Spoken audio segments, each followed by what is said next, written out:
a woman publicly destroyed, a killer who calls her his wife. One night that changes everything. Lena Carter thought the worst thing that could happen was being humiliated at her ex's engagement party. She was wrong. The worst thing was discovering her father didn't die in an accident. He was murdered. And now the people who killed him want her dead too. The only man who can save her is Luca Moretti, a ruthless crime boss with blood on his hands and secrets in his eyes. He'll protect her. He'll claim her. But survival comes with a price she never imagined paying. Like this video and comment what city you're watching from, so I can see how far this story travels. The champagne flutes caught the light like tiny explosions, each one a small detonation of wealth Lena would never possess. She stood near the bar, not at it, because ordering a drink felt too presumptuous, watching Adrian Cole's engagement party unfold like a magazine spread come to life. Crystal chandeliers, marble floors so polished she could see her reflection looking back at her, wan and out of place. Women in designer dresses that cost more than her monthly rent, laughing with the kind of ease that only comes from never having worried about money. Lena smoothed down her black dress. It was the nicest thing she owned, purchased 3 years ago for a job interview that hadn't panned out. The fabric was decent, but not luxurious. The cut was simple, but not sophisticated. She looked, she thought miserably, exactly like what she was. Someone trying very hard to look like she belonged. She shouldn't have come. The invitation had been a surprise, delivered to her cramped studio apartment 2 weeks ago with Adrian's familiar handwriting scrawled across the envelope. For old time's sake, he'd written on the card inside. Would love for you to celebrate with us. Old times. The phrase made her stomach turn. Their relationship had ended badly, not explosively, but with the slow, painful dissolution of something that had never been quite right to begin with. Adrian had always been going somewhere, climbing some ladder Lena couldn't see. She'd been a placeholder, she realized later. Someone to fill the time until someone better came along, and someone better had definitely come along. Vanessa Chen stood at Adrian's side now, perfect in ivory silk, her hand resting on his arm with casual ownership. She was everything Lena wasn't, confident, polished, connected. Her father owned half the commercial real estate in the city. Her smile was the kind that came from knowing doors would always open for her. Lena! She turned to find Marcus Webb approaching, Adrian's college roommate and current business partner. He held 2 glasses of champagne, offering her one with a smile that didn't quite reach his eyes. Surprised to see you here, he said. Adrian invited me. Did he? Marcus's eyebrows rose slightly. How generous of him. There was something in his tone that made her skin prickle. She took the champagne without drinking it. You're doing well? He asked, though it sounded more like a statement of doubt than a genuine question. I'm managing. Still at that bookstore? Library. I work at the public library. Right. He nodded slowly, as if she'd just confirmed something disappointing. Must be fulfilling work. All those books. The condescension dripped from every word. Lena felt heat rise to her face. It is, actually. Of course. Not everyone needs to chase money, right? Some people are content with simpler lives. He took a sip of his champagne. Adrian always said you were grounded, down to earth. I think he meant it as a compliment. He didn't. Lena knew exactly what Adrian had meant. Boring, unambitious, safe. Excuse me, she murmured, turning away before Marcus could see the tears threatening at the corners of her eyes. She made it 3 steps before she heard Adrian's voice cutting through the music and conversation. Everyone, can I have your attention? The room quieted. Heads turned. Vanessa beamed as Adrian pulled her closer, and Lena's stomach dropped because she suddenly knew, with horrible certainty, why she'd been invited. First, thank you all for being here tonight, Adrian began, his voice carrying that smooth confidence that had once made Lena's heart race. Now it just made her feel sick. Vanessa and I are so grateful to be surrounded by the people who matter most to us as we start this new chapter. Applause rippled through the crowd. Lena took a step backward toward the exit. But before we get too deep into the celebrations, I want to take a moment to acknowledge something important. Adrian's eyes found hers across the room, and his smile sharpened. See, Vanessa's been asking me about my past. She wanted to understand the journey that brought me here, to this moment, to her. No. and I realized I couldn't truly move forward without being honest about where I've been. He gestured toward Lena, and suddenly every eye in the room was on her. Lena Carter, everyone. My ex-girlfriend. The crowd's attention felt like a physical weight. Lena's face burned. Lena and I dated for 2 years, Adrian continued, his tone conversational, almost fond. She's a librarian. Very into books, quiet nights at home, that sort of thing. We wanted different things, ultimately. I was building coal industries, working 18-hour days, trying to make something of myself. And Lena? He paused, letting the silence stretch. Well, Lena was content with a simpler life. Nothing wrong with that, of course. The world needs librarians. A few people laughed. Not cruel laughter exactly, but knowing, pitying.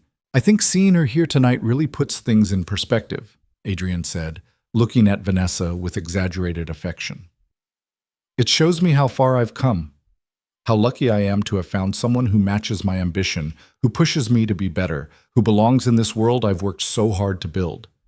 Vanessa kissed his cheek, and the crowd applauded again. Lena stood frozen, her champagne glass slick in her sweating palm. Adrian wasn't done. So thank you, Lena, he called across the room, raising his glass. Thank you for being exactly who you were. Because if you'd been different, if you'd been more, I might never have realized what I was really looking for.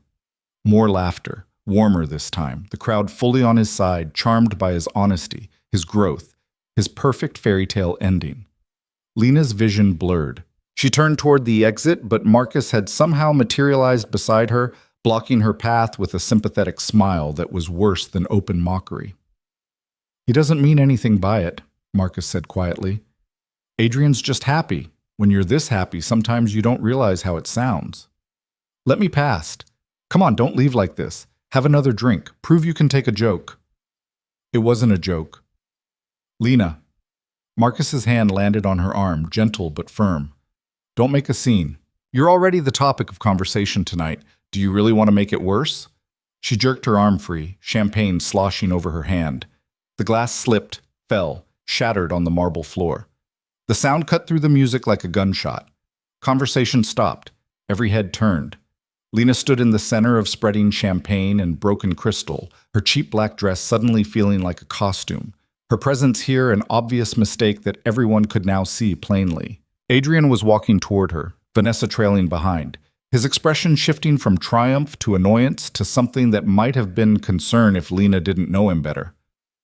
Lena, Jesus, I'm leaving. Don't be dramatic. It's just a glass. You humiliated me. I was honest. Adrian stopped a few feet away, his voice dropping. I didn't say anything that wasn't true. You chose your life, Lena. I chose mine. If you're embarrassed by the comparison, that's not my fault. You invited me here to do this. I invited you here because Vanessa thought it would be classy, grown up. I agreed because I thought you'd moved on. His eyes raked over her dress, her face, her entire being. Clearly, I was wrong. Lena's throat closed. She couldn't speak, couldn't move, couldn't do anything but stand there while the room watched her fall apart. And then the doors opened. Not the side entrance Lena had been edging toward, but the main doors. The grand theatrical entrance that was meant for arrivals that mattered. They swung wide, and the temperature in the room seemed to drop 10 degrees. The man who walked in was tall, dark-haired, and dressed in a suit that made Adrian's expensive ensemble look like off-the-rack garbage. But it wasn't the clothes that made everyone step back. It wasn't even the 2 men who flanked him, silent and watchful and radiating danger. It was the way he moved. Like he owned not just the room, but the air inside it. Like every other person present existed only because he allowed it. His eyes swept the crowd with cold disinterest, then landed on Lena. Everything stopped. He crossed the floor in long, unhurried strides, and the crowd parted without anyone consciously deciding to move. Lena's breath caught as he approached, her mind screaming at her to run while her body remained locked in place. He stopped inches from her, so close she could smell expensive cologne and something darker underneath. Smoke, maybe, or gunpowder. His eyes were gray, cold as winter storms, and they held hers with an intensity that made her forget there was anyone else in the room. There you are, he said, his voice low and accented. Italian, maybe. buried under years of careful English. "I've been looking for you." Lena's mouth opened, but no sound came out. The man's hand came up, his fingers brushing her cheek with unexpected gentleness. "You shouldn't have run off without telling me, cara mia. I worry." I don't..." "Shh." His thumb traced her jaw, and Lena's skin burned where he touched her. "We'll talk about it later. Right now, we should go home." "Excuse me." Adrian's voice cut through the moment, sharp with territorial aggression that would have been laughable if Lena could remember how to laugh. "Who the hell are you?" The stranger's eyes shifted to Adrian, and Lena watched all the color drain from her ex-boyfriend's face. "Luca Moretti," the man said simply. "And you are?" Adrian's mouth worked soundlessly. Behind him, Vanessa had gone very still, her perfect composure cracking. Marcus had taken several steps backward, his earlier smugness replaced with something that looked like genuine fear. "Adrian Cole," Adrian finally managed. "This is my engagement party. Lena is my guest." "No." Luca's hand moved from Lena's face to her waist, pulling her against his side with casual possessiveness. "Lena is my wife." The room exploded into whispers. Lena's brain short-circuited. Wife. Wife. This man, this stranger who radiated danger like heat from a furnace, had just claimed her in front of everyone, and she hadn't even known his name until 30 seconds ago. "That's not possible," Adrian said, but his voice wavered. "She's not married. She doesn't what?" Luca's tone remained pleasant, conversational, but something underneath it promised violence. "Doesn't wear a ring? That's my fault. I've been negligent." He glanced down at Lena, and the warmth in his eyes was so perfectly manufactured it almost looked real. "Forgive me, amore. We'll fix that tomorrow." "This is insane." Adrian took a step forward, then stopped when both of Luca's companions shifted slightly, their hands moving to their jackets. "Lena, what is he talking about? You're not married."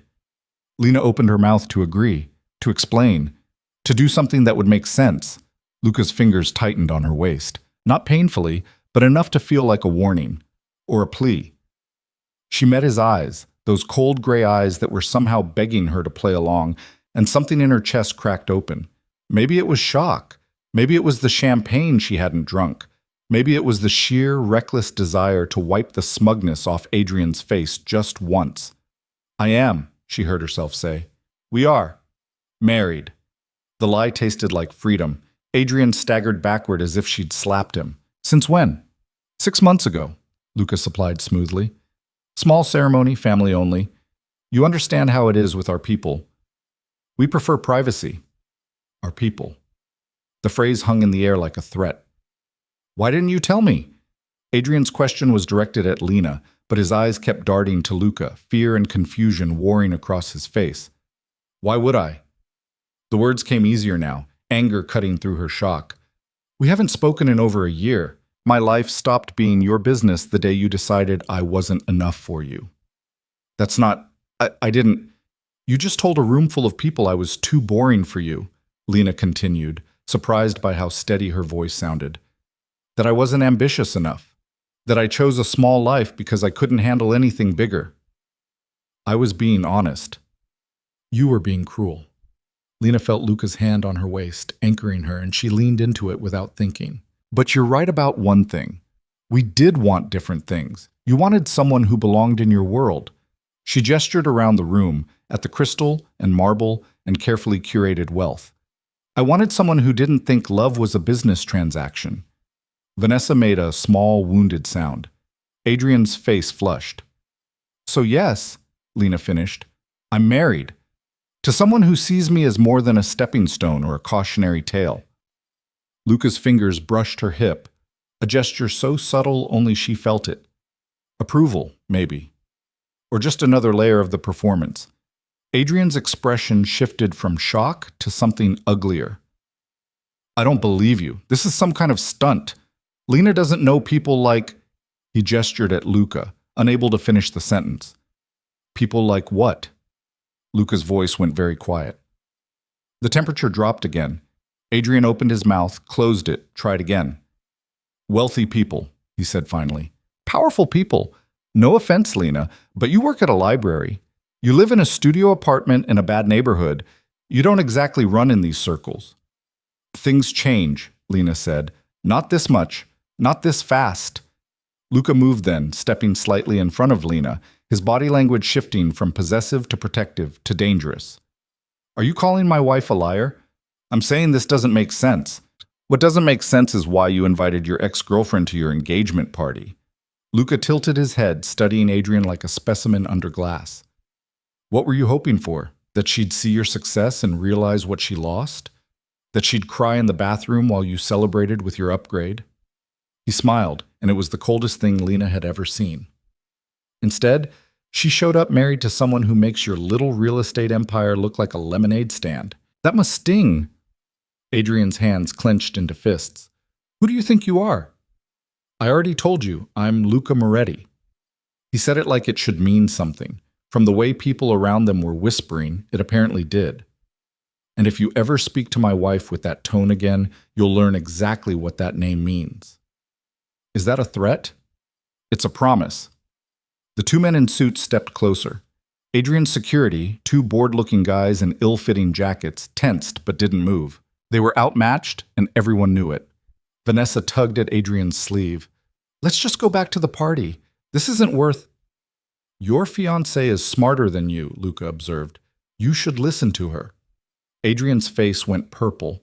For a second, Lena thought he might actually throw a punch. Then Marcus appeared at his elbow, whispering urgently, and whatever he said made Adrian go very still.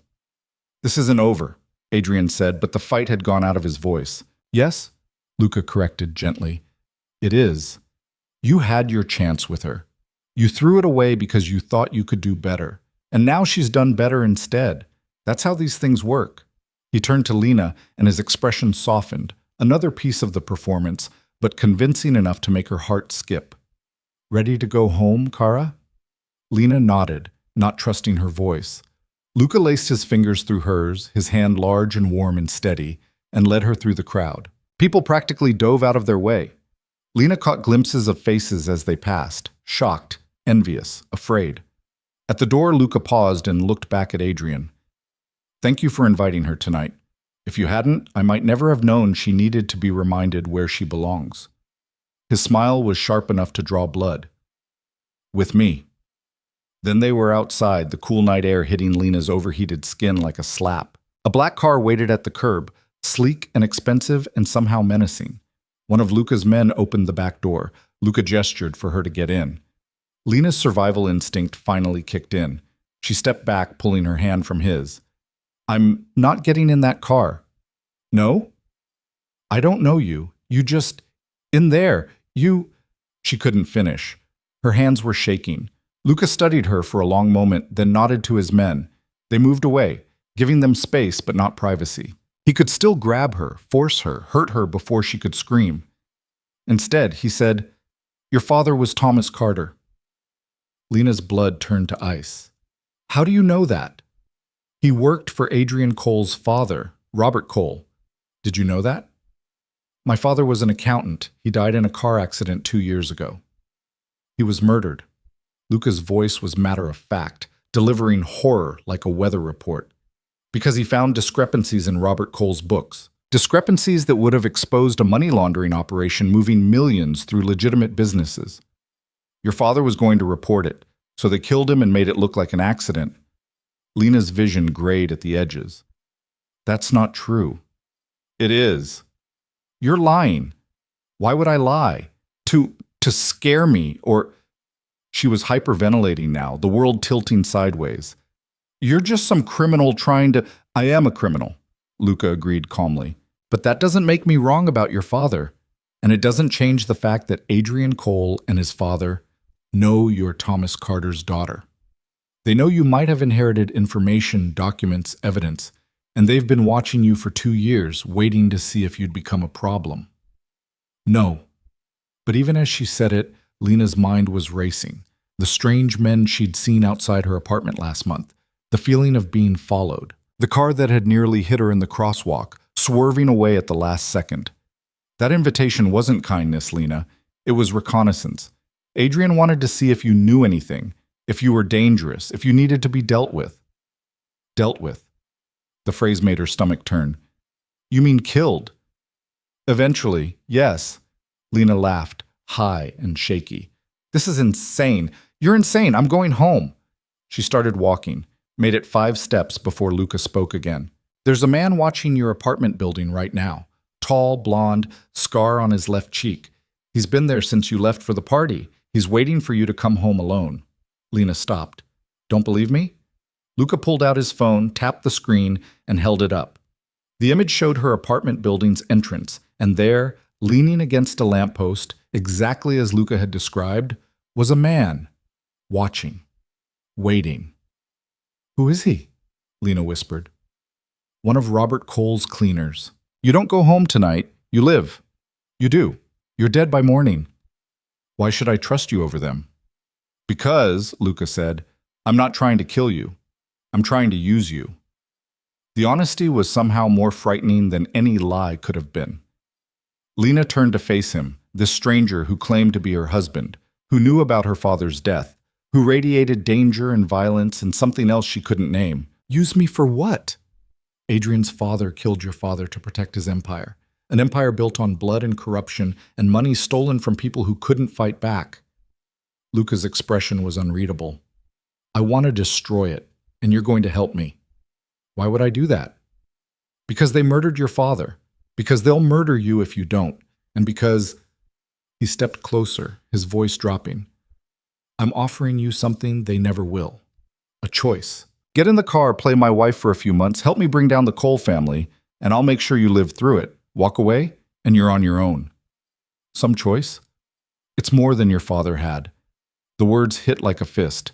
Lena's eyes burned with tears she refused to shed. I don't believe you, any of this. My father died in an accident. It was raining. He lost control of the car. It was just bad luck. His brake lines were cut. The police investigated. They said, the police were paid to say exactly what they said. Luca's jaw tightened. I have the mechanic's original report. The real one, before it was altered. Your father's brakes were sabotaged. Someone wanted him dead, and they made it happen. Show me. Get in the car. Lena looked at the black car, at the man watching her building on Luca's phone, at the party still glowing inside the venue behind her. She thought about Adrian's smile as he'd humiliated her, about her quiet, small life that suddenly seemed less safe than it had this morning. She thought about her father, who taught her to love books and question everything, and never settle for less than she deserved. She got in the car. Luca slid in beside her, and the door closed with a solid, final thunk. The engine purred to life. As they pulled away from the curb, Lena saw Marcus Webb standing on the sidewalk, phone pressed to his ear, watching them go. They're calling someone, Lena said. Let them. Luca didn't look back. By the time they realize what's happening, it'll be too late. Too late for what? To stop you from learning the truth. The car slipped through the city streets, leaving behind the light and music and the life Lena had thought she understood. She stared out the window at the passing buildings, her reflection ghosting over the glass, pale, shocked, still wearing the cheap black dress that had marked her as an outsider. Where are we going? She asked. Home. Your home. Our home. As of tonight. Luca pulled a small box from his pocket and opened it. Inside was a ring, platinum, elegant, expensive. A diamond that caught the streetlights and threw them back like captured stars. Give me your hand. What? Your hand, Lena. She extended it without thinking, and Luca slipped the ring onto her finger. It fit perfectly, as if he'd known her size, as if this whole thing had been planned down to the smallest detail.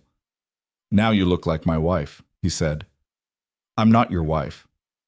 You are tonight, and tomorrow, and every day until the Cole family pays for what they've done. His fingers closed over hers, warm and strong and inescapable. Welcome to my world, cara mia. I hope you're ready for what comes next.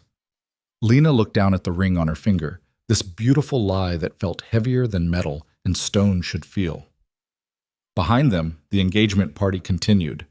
Adrian was probably already spinning the story, turning her into the crazy ex who'd crashed his event with a fake husband. By morning, no one would remember her humiliation, only her desperation. But they'd be wrong. She wasn't desperate. She was angry. And maybe, just maybe, she was ready to burn down everything that had turned her father into a casualty and herself into an afterthought. "I want to see the report," she said. "The real one, about my father's car." "You will. Tonight." Luca smiled, and this time it reached his eyes. "Tonight," he agreed.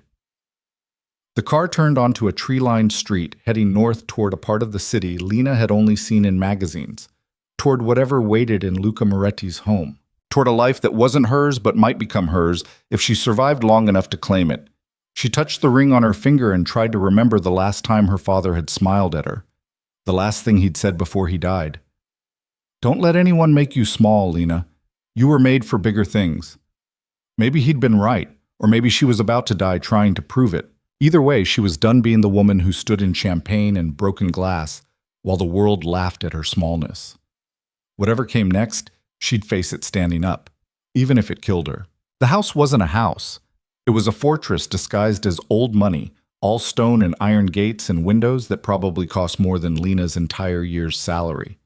The car passed through security checkpoints she didn't fully register, her mind still spinning from everything Luca had said, everything she'd agreed to without really agreeing to anything at all. When they finally stopped, one of Luca's men opened her door. She stepped out onto gravel that crunched under her cheap heels, looking up at the building that was supposedly her home now. Lights glowed in several windows. Someone was waiting for them. "This way." Luca's hand found the small of her back, guiding her toward the entrance. Not rough, but firm. She could pull away if she wanted to. She didn't want to. Inside, the foyer was all dark wood and expensive art that Lena couldn't identify but knew was worth more than she'd earn in a lifetime. A woman appeared from a side hallway, older, gray-haired, wearing a neat black dress and an expression of carefully maintained neutrality. "Mr. Moretti, welcome home." "Thank you, Teresa." Luca shrugged out of his jacket, handing it to her without looking. "This is Lena. She'll be staying here." Teresa's eyes flicked to Lena, taking in the cheap dress and the shock still written across her face. "Of course. Should I prepare the guest room?" "No, she'll be in my room." Lena's head snapped toward him. "Excuse me?" "People talk, Teresa," Luca continued, ignoring her. "Make sure the staff understands that Lena is my wife. Anyone who questions that, anyone who makes her uncomfortable, answers to me." "Understood, sir." "We'll need coffee, strong, and bring the file from my office, the Carter case." Teresa nodded and disappeared down the hallway, her footsteps silent on the marble floor. Lena rounded on Luca the moment they were alone. "Your room. You said I'd be safe here, not that I'd be sleeping with you." "I said you'd be safe. Sleeping in separate rooms makes you look like a prisoner, not a wife. We need to be convincing." "For who? Your housekeeper?" "For everyone." Luca walked toward a set of double doors, pushing them open to reveal a study lined with books and dominated by a massive desk. "The Coles have people everywhere. So do I. Within an hour, half the city will know you left that party with me. By morning, everyone will know you're claiming to be my wife. If we want them to believe it, if we want to keep you alive, the story needs to hold up under scrutiny." He was right. Lena hated that he was right. She followed him into the study, her eyes catching on details that didn't fit the crime boss narrative her mind was building. Actual books, well-worn and organized by subject. A framed photograph of a woman who looked like Luca, but softer. A child's drawing pinned to the wall behind the desk, all crayon and enthusiasm. "You have a kid," she said. "A niece. She's 7. Lives in Boston with her mother, my sister." Luca moved behind the desk, pulling out a thick manila folder. "Before you ask, yes, she knows what I do. No, she doesn't approve. We don't talk much anymore." "Because you're a criminal." "Because I couldn't leave this life even when she begged me to." He set the folder on the desk between them. "My father built this empire. When he died, it fell to me. I could have walked away, let it collapse, let other people fight over the pieces. But that would have meant war, bodies in the streets, innocent people caught in the crossfire. So you became a killer to prevent killing?" "I became what I had to be to keep order." His eyes met hers, gray and cold, and somehow still human underneath. "You don't have to like me, Lena. You don't even have to trust me. But if you want to survive, You need to understand that everything I do has a reason. Teresa returned with coffee and disappeared again without a word. Lena picked up one of the cups, letting the heat burn her palms, grounding her. "The file," she said. Luca pushed it toward her. "Your father's accident report, the real one." Lena's hands shook as she opened it. The first page was a standard police report, the one she'd read a dozen times in the weeks after her father died, memorizing every detail like it might change the outcome. Rainy night, wet roads, vehicle lost control on a curve, Thomas Carter pronounced dead at the scene. But underneath that report was another one. Handwritten notes on garage letterhead. Technical language she didn't fully understand but got the gist of. Brake line severed, not worn, not damaged, cut. Clean, deliberate. Someone who knew what they were doing. "The mechanic who wrote this," Lena said, her voice barely steady. "Where is he now?" "Dead. Heart attack officially, 3 days after he gave this to a friend of mine." "How convenient. The Coles are thorough." Luca sipped his coffee, watching her over the rim. "They don't leave loose ends." Lena flipped through more pages. Bank statements showing large deposits into her father's account. Money he'd never mentioned, money that had disappeared before she could inherit it. Email exchanges between her father and someone named MC, growing increasingly tense. The last one, dated 2 days before his death, was just 3 words. "We need to talk." "MC," Lena said. "Marcus Webb?" "Marcus Cole. He uses his mother's maiden name for business, keeps some distance from his father's reputation." Luca leaned back in his chair. "Your father discovered that Robert Cole was using his real estate company to launder money for various criminal organizations, including mine for a time." Lena looked up sharply. "You worked with them?" "Business is business. Robert Cole moves money quietly and efficiently, or he did, until your father started asking questions. So you're just as guilty." "I never said I wasn't." Luca's expression didn't change. "But I didn't kill your father. That was all Robert. He panicked, had Thomas eliminated, and spent the last 2 years making sure no evidence surfaced. Until now." "Until now." Lena closed the folder, her hands still shaking. She wanted to cry, to scream, to break something. Instead, she took a long drink of coffee and forced herself to think. "Why did you help me tonight? At the party? You could have just grabbed me on the street, forced me into the car, gotten what you wanted." "I could have," Luca agreed. "But I needed you cooperative, not terrified. A hostage is useless. A willing partner is valuable." "I'm not willing." "You got in the car because you threatened me. I gave you information. You made a choice." He stood, moving around the desk to lean against it, closer to her now. "You want to know why I really helped you? Because Adrian Cole is a spoiled child playing at being a man, and I despise watching people like him humiliate people like you for entertainment. People like me. People who work for what they have, who don't inherit power and pretend they earned it." Lena laughed, bitter and sharp. "You inherited your father's empire." "I did. And I've spent every day since trying to turn it into something less monstrous." Luca's jaw tightened. "I'm not a good man, Lena. I've done things that would make you sick. But I have rules. I don't hurt civilians. I don't involve families. And I don't let children like Adrian Cole destroy innocent people because they can. So this is about revenge. This is about justice. There's a difference. Is there?" Lena met his eyes.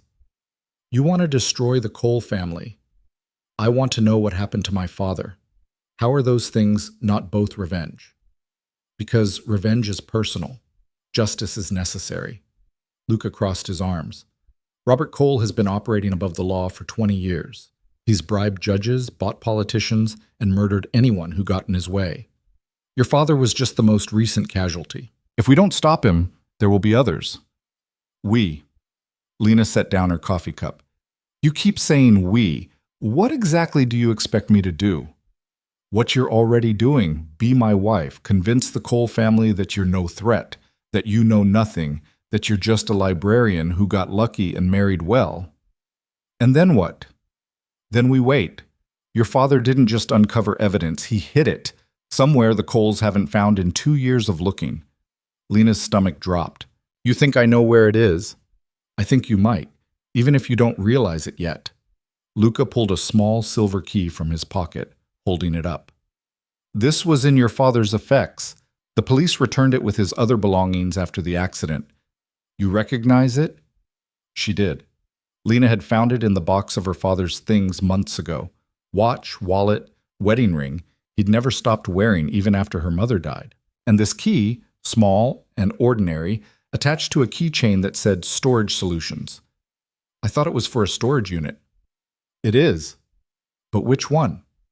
Luca tucked the key back into his pocket. Your father used an alias to rent it. We've been searching for 2 years. The Coles have been searching longer. Neither of us has found it yet. Maybe there's nothing to find. Maybe he was just being paranoid. Your father was murdered for what he knew. That's not paranoia. Luca's voice gentled slightly. Think, Lena. Did he say anything before he died? Give you anything? Act differently? She wanted to say no. Wanted to insist that her father had been normal, happy, the same man who'd raised her on library books and bad jokes. But that would be a lie.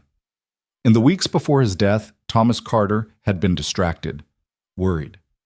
He'd asked Lena strange questions about her apartment building's security, about whether she'd noticed anyone following her. She thought he was just being an overprotective father.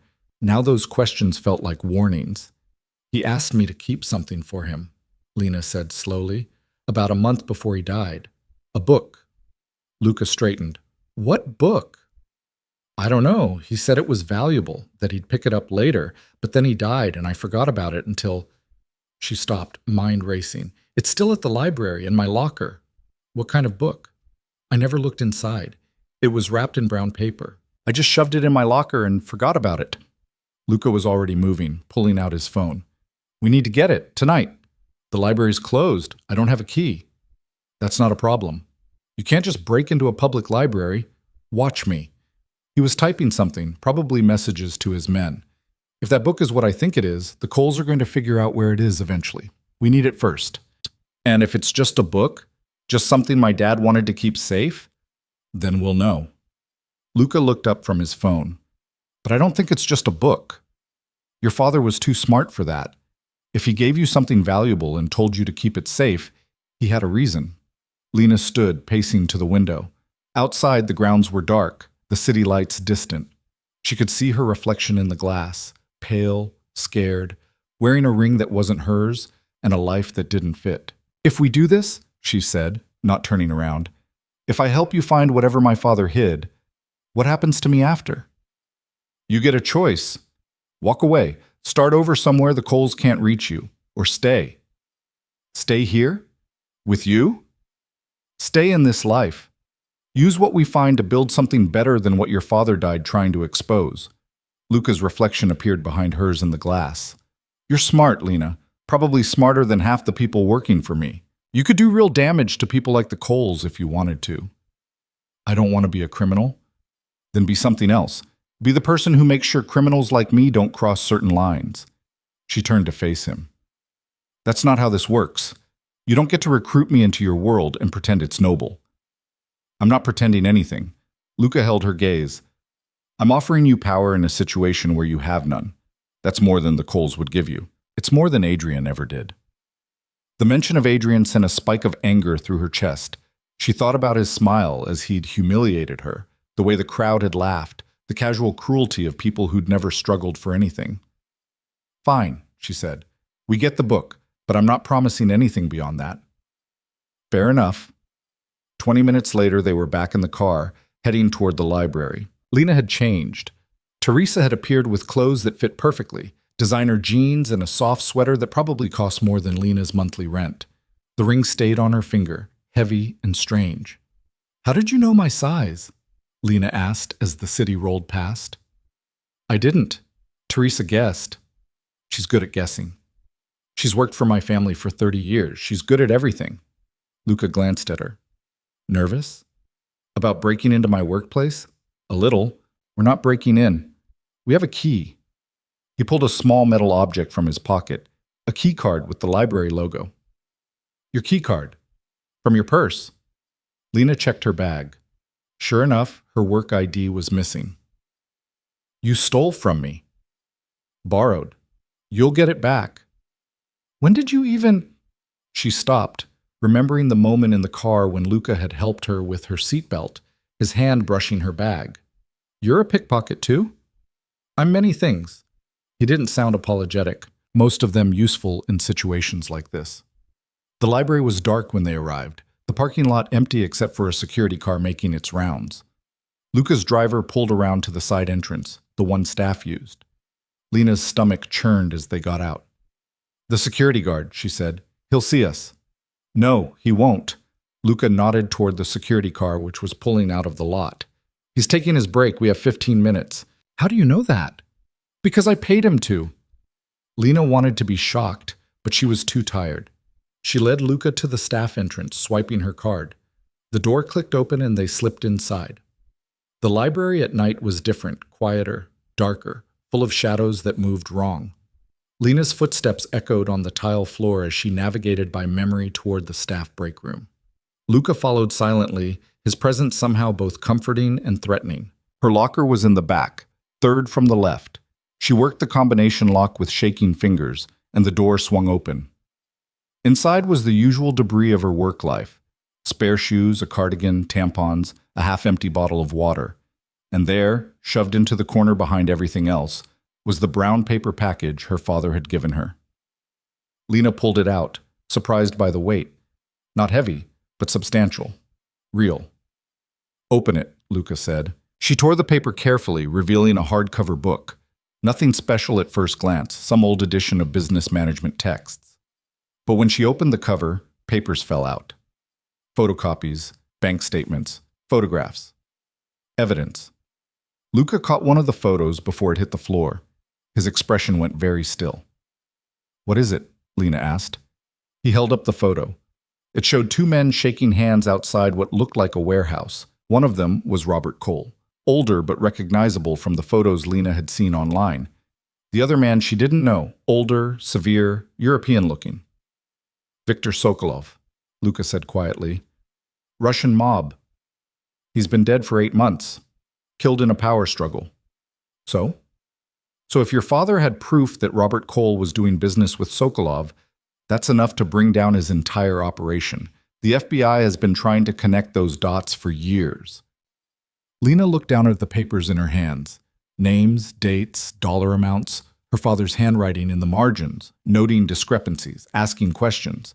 He'd been building a case, piece by piece, probably planning to go to the authorities. But he'd never gotten the chance. We need to go, Luca said, already moving toward the door. Now. What's wrong? If we found this, the Coles might be figuring it out too. The lights went out. Lena froze, the papers clutched to her chest. Beside her, Luca went very still, and she heard the whisper of fabric as he reached for something. A gun, probably, though she couldn't see it in the dark. Stay behind me, he breathed. What's happening? Someone cut the power. Footsteps echoed from the main library floor. Heavy, deliberate, multiple people. Lena's heart hammered against her ribs as Luca's hand found hers, pulling her toward the back exit. They made it 3 steps before the emergency lights kicked on, bathing everything in red. And there, blocking the exit, was the blonde man from the photo Luca had shown her, the one who'd been watching her apartment. Scar on his left cheek, gun in his hand. Mr. Moretti, the man said, his accent thick, Eastern European maybe. Mr. Cole sends his regards. He'd like his property back. Tell Mr. Cole to come get it himself, Luca said. The man smiled. He thought you might say that, which is why he sent me to collect the girl instead. Everything happened too fast for Lena to track. Luca moved, shoving her sideways as the man fired.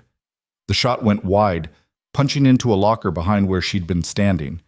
Luca's gun was out now. When had he drawn it? And he fired back, forcing the man to duck behind a wall. Run, Luca ordered. Which way? Anywhere that's not here. More footsteps, more voices. The Coles hadn't sent one man. They'd sent a team. Lena ran, clutching the book and papers, her cheap heels slipping on the tile. She heard Luca behind her, heard shots, heard shouting in languages she didn't understand. The library turned into a maze of shelves and shadows, familiar during the day but alien now. She burst through a side door into the children's section, tripping over a beanbag chair and sprawling onto carpet that smelled like crayons and hand sanitizer.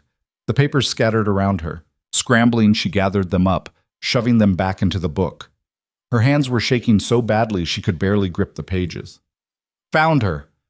Lena looked up to see a second man standing in the doorway, younger than the first, but just as armed, just as dangerous. He raised his gun. A shot rang out, but not from his weapon. The man jerked, stumbled, fell. Behind him stood Luca, his gun smoking, his expression cold as winter. Get up, he said to Lena. She did, legs shaking, and he pulled her past the body. Don't look, she told herself. Don't look at the blood, at the way he's not moving, at what Luca just did. But she looked anyway. And then she threw up on the children's section carpet. No time for that, Luca said, not unkindly. He wiped her mouth with his sleeve, grabbed her hand, and hauled her toward the emergency exit. They crashed through into the night air, alarms screaming behind them. The car was waiting, engine running. Luca threw Lena into the back seat and dove in after her as bullets sparked off the pavement. Drive, he snapped at his man, and they were moving, tires squealing, leaving the library and the bodies in Lena's normal life far behind. She sat in the back seat, covered in vomit and terror, clutching a book full of her dead father's secrets, while a killer sat beside her and told her everything would be fine. And the worst part was, she believed him. Because what choice did she have? Back at the house, Teresa took one look at Lena's vomit-stained sweater and didn't ask questions. She just led her upstairs to a bathroom bigger than Lena's entire apartment and started running a bath while Lena stood there shaking, still clutching the book like it might disappear if she let go. Miss, Teresa said gently, you need to let me have that so you can clean up. No. Lena's voice came out strangled. I can't. It's evidence. I'll put it on the counter, right there where you can see it. Teresa's hands were soft when they pried the book from Lena's grip. Mr. Moretti has men checking the perimeter. You're safe here. Safe. The word felt like a joke. A man had died tonight. Luca had shot him, killed him, and Lena had watched it happen. She'd seen the blood, the way his body had crumpled like something with all the strings cut. I need to call the police, Lena said. No, miss, you don't.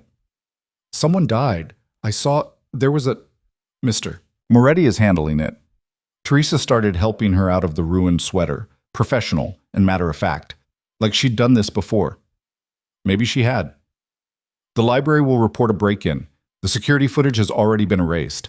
By morning, it'll just be another unsolved crime. That's not how this works. That's not... Lena's legs gave out and she sat hard on the toilet, her breath coming in short, sharp gasps. I'm going to be sick again. No, you're not. You're going to breathe. Teresa knelt in front of her, holding Lena's face between her hands. In through your nose, out through your mouth, like this. Lena tried. Failed. Tried again. Eventually her breathing slowed enough that the black spots at the edges of her vision receded. Good, Teresa said. Now get in the bath before the water gets cold.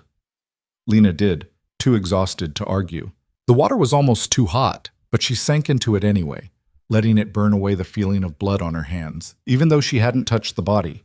The book sat on the counter where Teresa had promised, papers visible through the gap in the cover. Her father had died for those papers, and tonight, someone else had died trying to take them. The door opened without a knock. Lena jerked upright, water sloshing, but it was just Luca. He looked different, tired maybe, or as close to tired as someone like him got. His shirt was gone, replaced by a black t-shirt that showed the edges of tattoos she hadn't known were there. Dark ink, old script, something that looked like names. Out, Teresa said firmly. I need to talk to her. She's in the bath. I'm aware. Luca's eyes stayed on Lena's face, not dropping lower. It's important. Teresa made a disapproving sound but left, closing the door behind her. Lena crossed her arms over her chest even though the bubbles covered everything that mattered. This is not appropriate, she said. Neither is killing someone in a public library, but here we are. Luca leaned against the counter, not coming closer. The Coles know you have the evidence now. They know you're with me. That changes things. Changes them how? Tomorrow night, there's a dinner. Private event, invitation only. Robert Cole and his associates celebrating some business deal. I was already planning to attend. He paused. Now you're coming with me. Absolutely not. It's not optional. I'm not going to dinner with the man who killed my father. Yes, you are. Because if you don't, he'll know you're afraid of him. He'll know the evidence matters, that you understand what it means. And if he knows that, you become a liability that needs to be eliminated immediately. Luca's voice was flat, factual. Right now, he thinks you're just my wife. Some woman I picked up, probably for, he gestured vaguely, reasons that don't concern him. You show up on my arm, play the role, act like you don't know anything, and you buy us time to figure out what to do with what your father found. I can't sit across a table from him and pretend. You can. You will. Luca crossed his arms. I've already sent copies of the documents to 3 different secure locations. If anything happens to either of us, they go public. That's our insurance. But insurance only works if the other party believes you'll use it. Lena sank lower in the water, wishing it would swallow her whole. What am I supposed to say to him? How am I supposed to act? Like you're in love with me. Like you don't care about anything except being Mrs. Moretti. His mouth twisted slightly. Shouldn't be hard. You've spent most of your adult life making yourself small for men who didn't deserve it. The words hit like a slap. Lena sat up, water streaming down her shoulders. Excuse me? Adrian, your father probably, though I'm guessing that was different. You know how to disappear into the background, how to make other people comfortable by taking up less space. Luca's gray eyes were steady on hers. Tomorrow night, you do the same thing. Be beautiful, be quiet, be exactly what they expect a mob wife to be. And while they're dismissing you as arm candy, you listen, you watch, you remember everything they say. I'm not a spy. You are now. I'm a librarian. You were a librarian. Luca pushed off the counter, moving toward the door. Now you're something else. Figure out what that is before tomorrow night, because I can't protect you if you fall apart at the table. You could just let me go, give me money, put me on a plane somewhere, let me disappear. They'd find you in a week. He paused with his hand on the doorknob. The Coles don't forgive loose ends. Your father learned that. Don't make me watch you learn it too. He left before she could respond. Lena sat in the cooling water, staring at the book on the counter, and tried to remember who she'd been 2 days ago. That woman felt like a stranger now. Someone who'd never seen a man die, who'd never worn a ring that didn't belong to her, who'd never agreed to have dinner with her father's killer. But that woman was gone, and whoever was left in her place had to be strong enough to survive what came next. The next morning, Teresa woke her with coffee and the news that a stylist would be arriving in an hour. Lena had slept in Luca's bed, alone, because he'd never come upstairs, and woken up disoriented by Egyptian cotton sheets that probably cost more than her security deposit. A stylist for what? Lena asked, accepting the coffee. For tonight. Mr. Moretti wants you to look the part. The part of what exactly? Teresa smiled slightly. A woman worth killing for. The stylist turned out to be 3 people. A woman named Sophia who looked Lena up and down like she was a science project, and 2 assistants who wheeled in racks of dresses that made Lena's throat close up. Designer labels she recognized from magazines, price tags she didn't want to imagine. Mr. Moretti said you should look expensive but not flashy, Sophia said, pulling out a deep green silk dress that caught the light like water. This would work. It's sophisticated, age-appropriate, and the color will make your eyes pop. My eyes are brown. Trust me. Sophia held the dress up against Lena's body, tilting her head. Yes, this one. Try it on. The next 2 hours were a blur of fabric and criticism. Too tight here, too loose there, stand up straight, turn around. No, not like that. Lena felt like a doll being dressed by someone who cared more about the aesthetic than the person wearing the clothes. But when Sophia finally finished, when Lena looked in the mirror, she barely recognized herself. The green dress hugged her body in ways her clothes never had, making her look curved instead of shapeless. Her hair had been styled into something sleek and sophisticated. Makeup that was somehow both natural and transformative made her cheekbones look sharper, her eyes larger, her mouth like something worth paying attention to. Perfect, Sophia declared. You look like money. I look like someone pretending to be money, Lena corrected. Same thing in this world. Sophia packed up her supplies. The shoes are by the door. Wear them around the house today so you don't trip tonight. And for the love of everything, do not eat anything that might stain. That dress costs more than most people's cars." After she left, Lena stood in front of the mirror, trying to reconcile this woman with the one who'd worn a cheap black dress to Adrian's party. Was that really only 2 nights ago? It felt like a lifetime. "You clean up well." She turned to find Luca in the doorway, dressed in dark slacks and a white shirt with the sleeves rolled up. He looked at her the way men in movies looked at women before kissing them, and something in Lena's stomach flipped over. "Don't," she said. "Don't what?" "Don't look at me like that. This isn't real. Tonight it needs to be." He came closer, and Lena forced herself not to back away. "The Coles will be watching every interaction between us, looking for cracks, for proof that this marriage is fake." "It is fake? They don't know that." Luca stopped in front of her, close enough that she could smell his cologne. "Which means we need to be convincing. Have you ever been in love, Lena?" The question caught her off guard. "What kind of question is that?" "A relevant one. Because tonight, you need to look at me like I'm the most important person in your world. Like you'd do anything for me. Like losing me would destroy you." His hand came up, fingers brushing her cheek. "Can you do that?" Lena's skin burned where he touched her. "I'm not an actress." "Then don't act. Just remember that I'm the only thing standing between you and a bullet." His thumb traced her jaw. "That should be enough to fake devotion." She pulled away, putting distance between them. "When does this end? The pretending, the dinner parties, all of it. When do I get my life back?" "When the Coles are destroyed or dead, whichever comes first." "That could take months. Could take years." "I can't do this for years." "Then let's hope it doesn't take that long." Luca moved to the window, looking out at the grounds. "Your apartment building was raided this morning. Police, federal agents, whole production. They're saying they got an anonymous tip about drug trafficking." Lena's blood went cold. "That's not true." "Of course it's not. But the Coles needed an excuse to search your place legally, and now they have it. They're looking for the evidence, for anything your father might have left you." "There's nothing there. I never kept anything important at home." "They'll figure that out eventually, which means their next move will be making sure you can't testify about what you do have." He turned back to face her. "The dinner tonight isn't just theater, it's a message. Me showing up with you tells Robert Cole that I know what he did, that I have his secrets, and that if he wants them back, he'll have to go through me. You're using me as bait. I'm using you as leverage. There's a difference. Not from where I'm standing. Would you rather I'd left you at that party? Let Adrian's people grab you in the parking lot, torture the information out of you, dump your body somewhere it wouldn't be found for weeks?" Luca's voice was harsh. "That was your future, Lena. I didn't create this situation. I just gave you a chance to survive it." He was right, and she hated him for it. Hated that he'd saved her. Hated that she needed him. Hated that part of her was starting to trust him, even though every instinct screamed that trusting a man like Luca Moretti was suicide. "Fine," she said. "I'll play your devoted wife.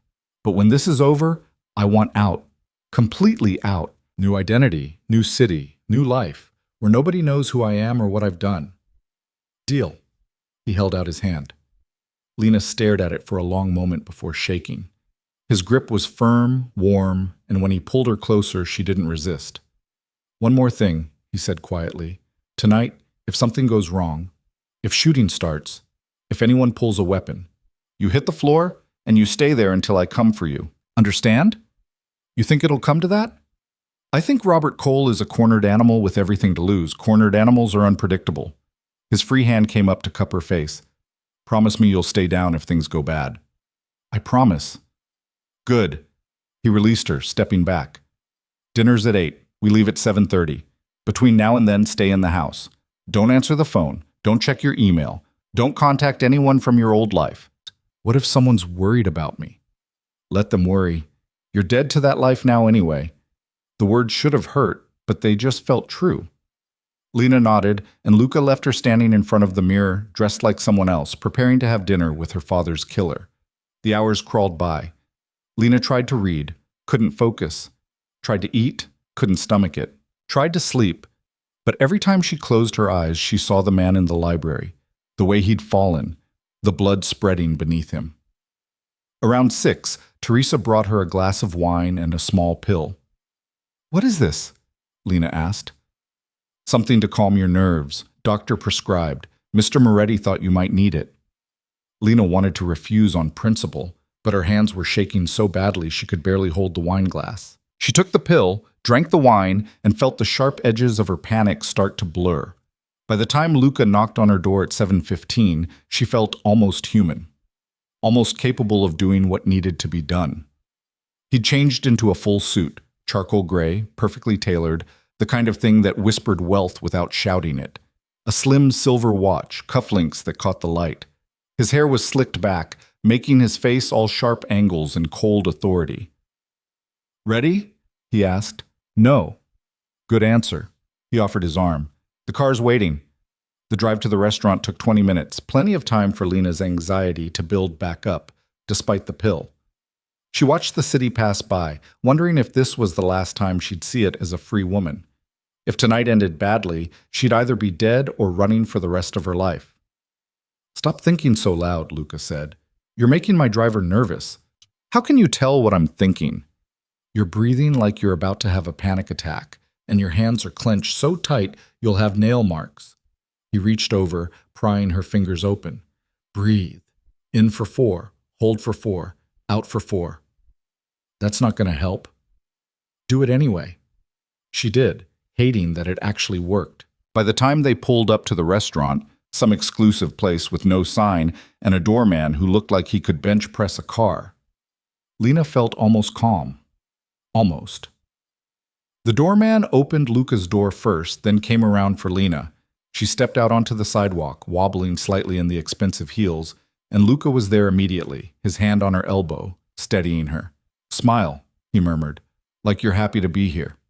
Lena smiled. It felt like cracking her face open, but she did it. Inside, the restaurant was all dark wood and dim lighting, the kind of place where conversations happened in whispers and nobody asked questions. A hostess led them through the main dining room to a private area in the back, separated by heavy curtains. And there, seated at a table that could have fit 12 but only held 6, was Robert Cole. He looked older than his photos, grayer, but his eyes were sharp as he watched them approach. Adrian sat to his right, his expression carefully neutral. Marcus was there too, along with 2 other men Lena didn't recognize. No Vanessa. This was business, not pleasure. "Luca," Robert said, standing, "I'm surprised you accepted my invitation. I'm a man of many surprises." Luca shook his hand, and Lena watched the 2 men size each other up like wolves deciding whether to fight or flee. "I believe you know my wife." Robert's eyes shifted to Lena, and she felt the weight of his attention like a physical thing. "Mrs. Moretti, what a pleasure." He offered his hand. Lena stared at it, at the fingers that had signed her father's death warrant, and for a moment she couldn't breathe. Luca's hand pressed against her lower back, a reminder, a warning. She shook Robert's hand. His grip was dry, firm, exactly what you'd expect from a successful businessman, not the grip of a killer. But then killers didn't always look like monsters. "The pleasure's mine," Lena heard herself say. "Please sit." Robert gestured to the empty chairs across from him. "We have much to discuss." They sat. A waiter appeared with wine, expensive bottles that probably cost more than Lena used to make in a month. She accepted a glass she had no intention of drinking, watching Robert over the rim. "I have to say," Robert began, "when I heard Luca had gotten married, I was shocked. You've always been so dedicated to your work, so focused on the family business." "Lena changed my priorities," Luca said smoothly. His hand found hers on the table, lacing their fingers together. "When you meet someone who makes the rest of the world seem less important, everything shifts." "How romantic." Robert's smile didn't reach his eyes. "And how did you 2 meet? Adrian tells me Lena worked at a library." "Still does," Lena said before she could stop herself. Then, catching Luca's warning glance, "Or did. I've been taking time off to adjust to my new life." "Quite an adjustment, I imagine. From public libraries to—" Robert gestured around the room. "This." "I like books better than people, honestly," Lena said. "Present company excluded." Adrian made a sound that might have been a laugh or a cough. Robert's smile sharpened. "Adrian mentioned you 2 used to date," Robert continued. "Small world." "Very small." Lena met Adrian's eyes across the table. But sometimes you have to date the wrong person to recognize the right one when they show up.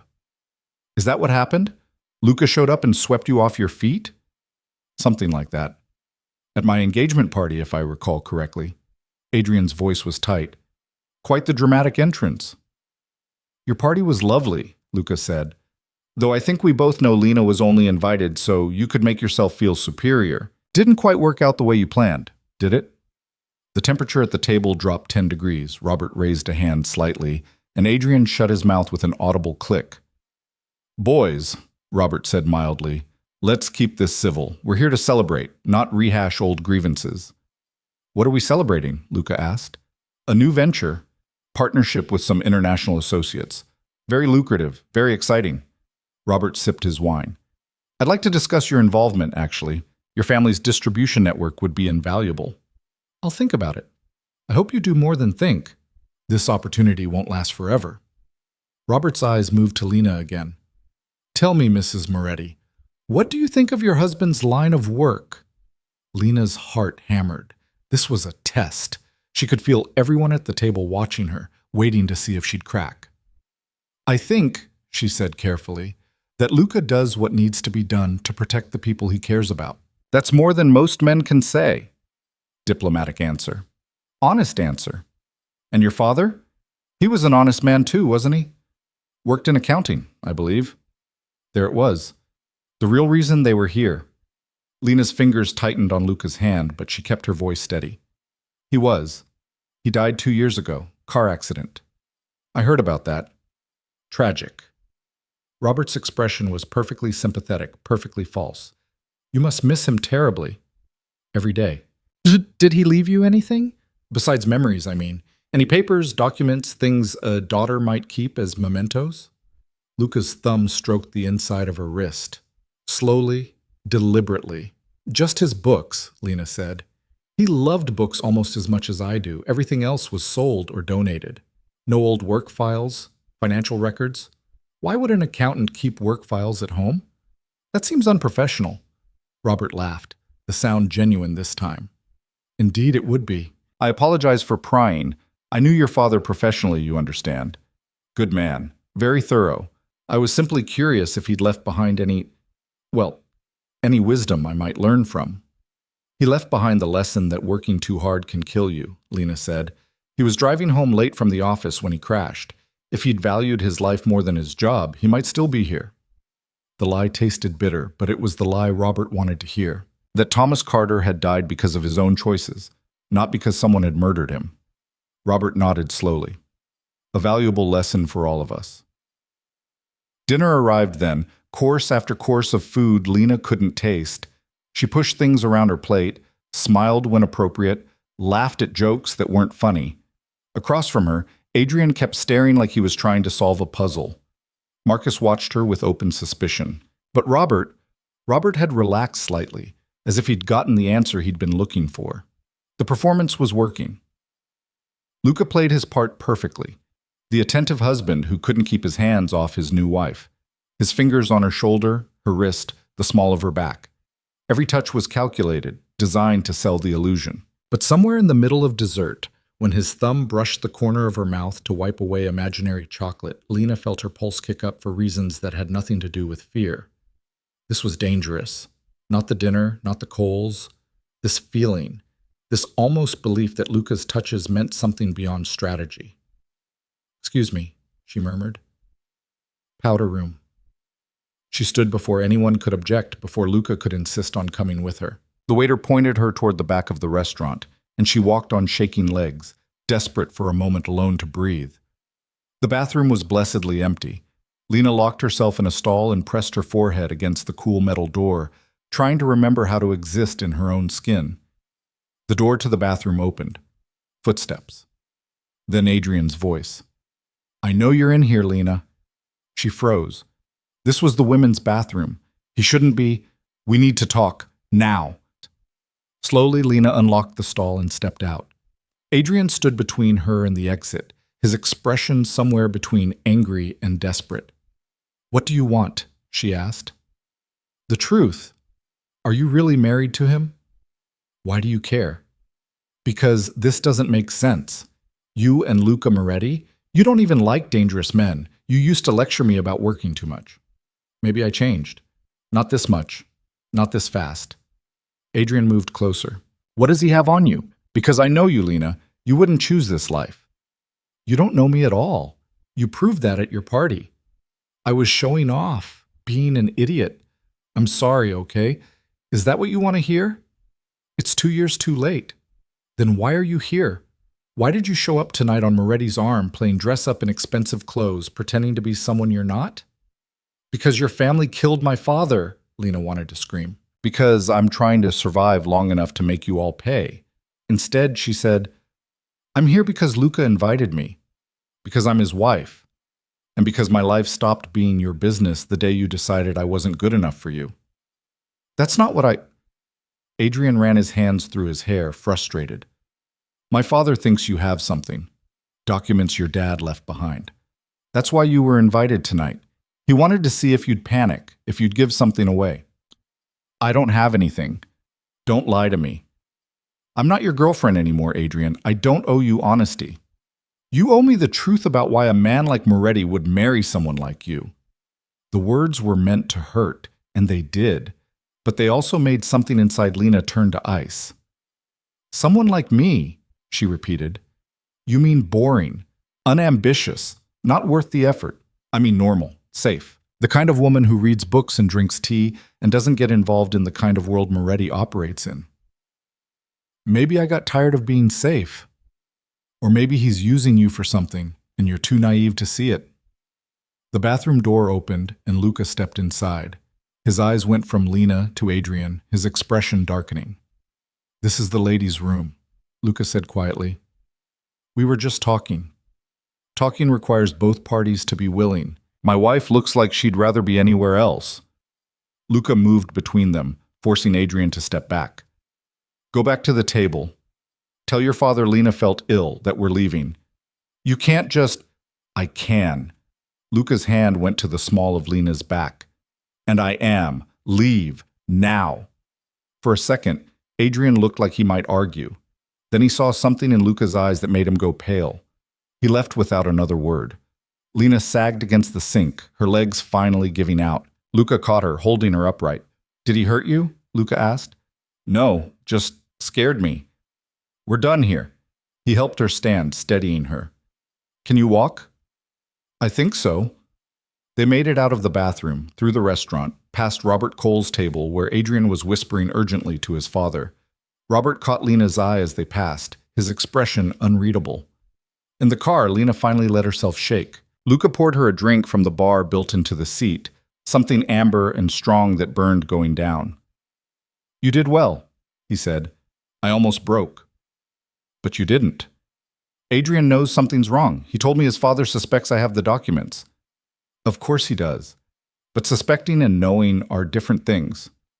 Luca took the glass from her, refilling it. We bought ourselves time. That's all we needed tonight. How much time?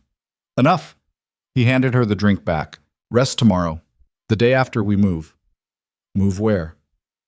To the next phase. His eyes were dark in the dim car interior. The part where we stop playing defense and start burning their world down. Lena drank the whiskey, welcoming the burn. Outside, the city passed by, full of people living normal lives. People who hadn't watched someone die, who hadn't shaken hands with their father's killer, who weren't married to a mobster and everything but the paperwork. She envied them. But she didn't want to be them anymore. She wanted to be someone who could survive this. Someone who could stand across from Robert Cole and smile while planning his destruction. Someone who could wear expensive dresses and dangerous men's rings and not feel like an imposter. She wanted to be whoever Lena Moretti needed to be, even if it killed Lena Carter in the process. 2 days of silence followed the dinner. Lena spent them in Luca's house, learning its rhythms, its secrets. She discovered that Teresa had worked for Luca's father during the bloodiest years of the family business and had seen things that made her sleep with a rosary under her pillow. That the chef, a quiet man named Paolo, had once been a combat medic and still flinched at loud noises. That the gardener kept a shotgun in the tool shed and knew how to use it. Everyone in this house had a story written in violence. Everyone except Lena. She was starting to think that would change soon. On the third morning, Luca knocked on the bedroom door at dawn. Lena was already awake, staring at the ceiling, thinking about her father's last words to her. Don't let anyone make you small. She thought she understood what he meant. Now she wondered if he'd known something was coming, if he'd been preparing her without saying it outright. Get dressed, Luca said through the door. We have a meeting. With who? People who can help us. 30 minutes later, they were in the car again, heading into a part of the city Lena had never seen. Industrial, run down, the kind of neighborhood where people didn't ask questions because they didn't want to know the answers. They pulled up to a warehouse that looked abandoned but probably wasn't. Two men stood guard outside, armed and watchful. They nodded at Luca, eyeing Lena with open curiosity. Inside, the warehouse had been converted into something that looked like a bunker mixed with a tech startup. Computers lined one wall, their screens showing security feeds and data streams Lena couldn't decipher. A large table dominated the center of the space, covered in papers and photographs. 3 people waited there. A woman in her 50s with sharp eyes and silver hair pulled back in a severe bun. A younger man, maybe 30, with the kind of pretty boy face that probably got him underestimated. And an older man who looked like he'd walked out of a war zone and never quite made it back. This is Lena, Luca said. Lena, meet Diana Chen, Marco Russo, and Frank Morrison. They work for me. Worked for your father first, Diana corrected. Her voice had a slight accent, Chinese maybe. Before Luca convinced us his vision was worth following. Diana handles intelligence, Luca explained. Marco specializes in financial crimes. Frank used to be FBI before he got tired of watching bad people walk free on technicalities. Pleasure, Frank said, though he didn't look pleased. He looked like he wanted to be anywhere else. Diana gestured to the table. We've been analyzing the documents you recovered. Your father was meticulous. Names, dates, dollar amounts, photographs. He built an airtight case against Robert Cole's entire operation. Airtight except for one problem, Marco added. Most of the key witnesses are dead. Viktor Sokolov, the Russian your father photographed with Cole, killed 8 months ago. The bank manager who processed the transactions. Heart attack last year? The accountant who helped cover the tracks? Car accident. Like my father, Lena said quietly. Exactly like your father. The Coles have been systematically eliminating anyone who could testify against them. Diana tapped one of the photographs. But they missed something. Your father had a fail-safe. She pulled out a document Lena hadn't seen before. A letter, written in her father's handwriting, addressed to someone named Catherine Reeves. Who's that? Lena asked. Federal prosecutor, Frank said. One of the few honest ones left. Your father was in contact with her before he died. He told her he had evidence but needed time to get his daughter to safety first. Lena's chest tightened. He was trying to protect me. He was, but he never got the chance to deliver the evidence. Which means Catherine Reeves has been waiting for 2 years, probably assuming your father got cold feet or was silenced before he could follow through. So we give her the evidence now, Lena said. We hand it over, let the federal government handle it. It's not that simple. Luca moved to the table, pointing at a series of photographs. Robert Cole has people everywhere, police, judges, prosecutors. If we hand this over through normal channels, it'll disappear before it ever sees a courtroom. We need to be smarter. How much smarter? We need to make it public, undeniable, too big to bury. Diana pulled up something on one of the computers. Your father documented everything, but he focused on the money, the financial crimes. That's good, but it's not visceral. People don't care about money laundering the way they care about violence. What are you suggesting? Lena asked. That we dig deeper. Find the bodies Robert Cole buried, literally and figuratively. Connect him not just to financial crimes, but to murders, disappearances, human trafficking. Make him a monster the public can't ignore. Lena looked at Luca. Is that true? Is Robert Cole involved in all that? Yes, Luca said simply. He is. So is my father, for that matter. The difference is I'm trying to phase out the worst of it. Robert's doubling down. Why? Because he's desperate. His legitimate businesses are failing. His political connections are drying up. He needs the dirty money to keep his empire afloat. Luca crossed his arms. Which makes him dangerous. A man with nothing to lose will do anything to survive. Marco spoke up. We've been tracking some unusual activity, large cash withdrawals, meetings with known enforcers, encrypted communications we can't crack yet. Robert's planning something big. Like what? Lena asked. Best guess? He's going to make a move against us. Try to eliminate the threat before we can use what we know. Frank pulled out a handgun, checked the clip, set it on the table like it was a paperweight. We need to move first. How? Diana smiled, sharp and cold. We're going to stage a robbery. Lena blinked. What? Robert Cole keeps physical records of his worst crimes in a safe at his estate. Insurance, in case his partners try to turn on him. If we can get into that safe, photograph everything, and get out clean, we'll have enough evidence to bury him 10 times over. You want to break into his house. Not me. You and Luca. The room went very quiet. Lena's pulse kicked up, her palms suddenly sweating. Absolutely not, she said. It's the only way, Diana insisted. Robert's hosting a charity gala next week. 500 guests, most of them wealthy and connected. You and Luca are already on the guest list as a married couple. You attend as guests, you slip away during the event, you access the safe, you get back to the party before anyone notices you're gone. I'm not a thief. You don't have to be. Luca is. Diana looked at Luca. You've done this before. Smaller scale, but the principle's the same. The principle, Luca said, is that I was 22 and stupid. I'm not risking Lena on something this dangerous. She's already at risk. We all are. Marco pulled up a floor plan on one of the screens. Cole's estate has state-of-the-art security, but during the gala, half the cameras will be focused on the public areas. The private wing where he keeps the safe will be lightly guarded. We can create a diversion, pull security away, give you a 10-minute window. 10 minutes, Lena repeated. To find a safe, crack it, photograph everything inside, and get back to a party full of people who want me dead. 8 minutes, actually, Marco corrected. You need 2 minutes buffer for unexpected complications. This is insane. This is necessary. Diana's voice was firm. Every day we wait, the Coles eliminate more evidence, kill more witnesses. Your father died trying to stop them. Are you going to let that be for nothing? The words hit like a fist. Lena thought about her father, about the careful way he'd documented everything, about the risk he'd taken to protect her. He died alone on a rainy road, his brakes cut, his evidence hidden, his daughter oblivious to the danger. She couldn't let that be the end of the story.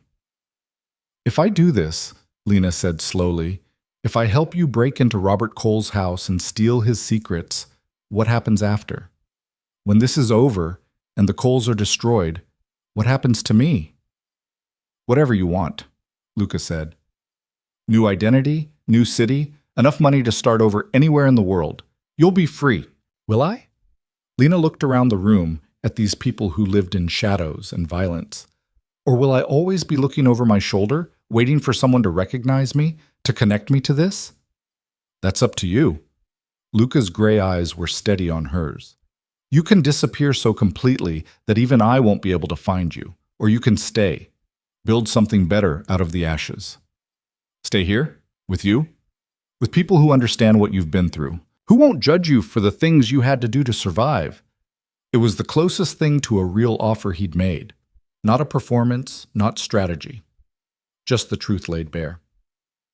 Lena looked down at the ring on her finger, the symbol of a marriage that wasn't real but felt more honest than anything she'd had with Adrian. She thought about the woman she'd been a week ago, small, quiet, forgettable. That woman was gone. Killed in the library along with the man Luca had shot. Whoever was left had to decide what she wanted to become. Teach me, Lena said. Everything I need to know to do this without getting killed. Diana smiled. We have a week. Let's get started. The training was brutal. Diana taught her how to move through a crowd without being noticed, how to read body language, how to spot security cameras and avoid them. Marco showed her how to pick basic locks, how to photograph documents quickly and efficiently with a camera disguised as a lipstick case. Frank ran her through what to do if things went wrong, how to talk her way out of suspicious situations, when to run, when to fight. But it was Luca who taught her the hardest lessons. You need to be able to lie convincingly. he said on the fourth day, standing too close in the warehouse's makeshift training area. Not just with your words, with your whole body. I've been lying to everyone for days. You've been acting scared and overwhelmed, which is honest. Now you need to act calm and in control, which isn't. He circled her slowly. Convince me you're happy to be here, that you're not terrified of what we're planning. Lena tried. She straightened her shoulders, forced a smile, met his eyes. Terrible, Luca said. You look like you're about to vomit. Maybe because I am. Then use it. Channel that fear into something else. Anger, desire, anything that makes you look alive instead of frozen. I don't know how. Yes, you do. You've been angry since the moment I met you. Angry at Adrian for humiliating you. Angry at your father for dying. Angry at me for dragging you into this. Use it. Lena glared at him, and something in her chest ignited. He was right. She was angry, furious, at all of them, but mostly at herself for being too weak to fight back until someone else gave her permission. Better, Luca said. Now seduce me. She froze. What? If we get caught during the break-in, the best cover is that we snuck away to be alone. That means you need to look like you want me. Can you do that? This is ridiculous. This is survival. Now do it. Lena took a breath, stepped closer, put her hand on his chest. His heart beat steady under her palm, unaffected. She looked up at him through her lashes, trying to channel every romance movie she'd ever seen. Luca caught her wrist. You look like you're trying to sell me a car. Try again. I don't know what you want from me. I want you to make me believe you'd risk everything to touch me. That being close to me matters more than being safe. His grip on her wrist loosened, his thumb stroking the pulse point. Convince me, Lena. She should pull away. Should tell him this was too far, too dangerous, too close to something real. Instead, she moved into his space, close enough to feel the heat coming off his body. Like this? She whispered. Better. His free hand came up to cup her face. But you're still thinking too much. Stop thinking. I can't just turn my brain off. Then think about something else.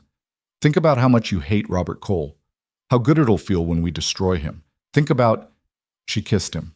It was impulsive, stupid, the exact opposite of what she should be doing. But Luca had told her to stop thinking, and kissing him was the only way to shut her mind up.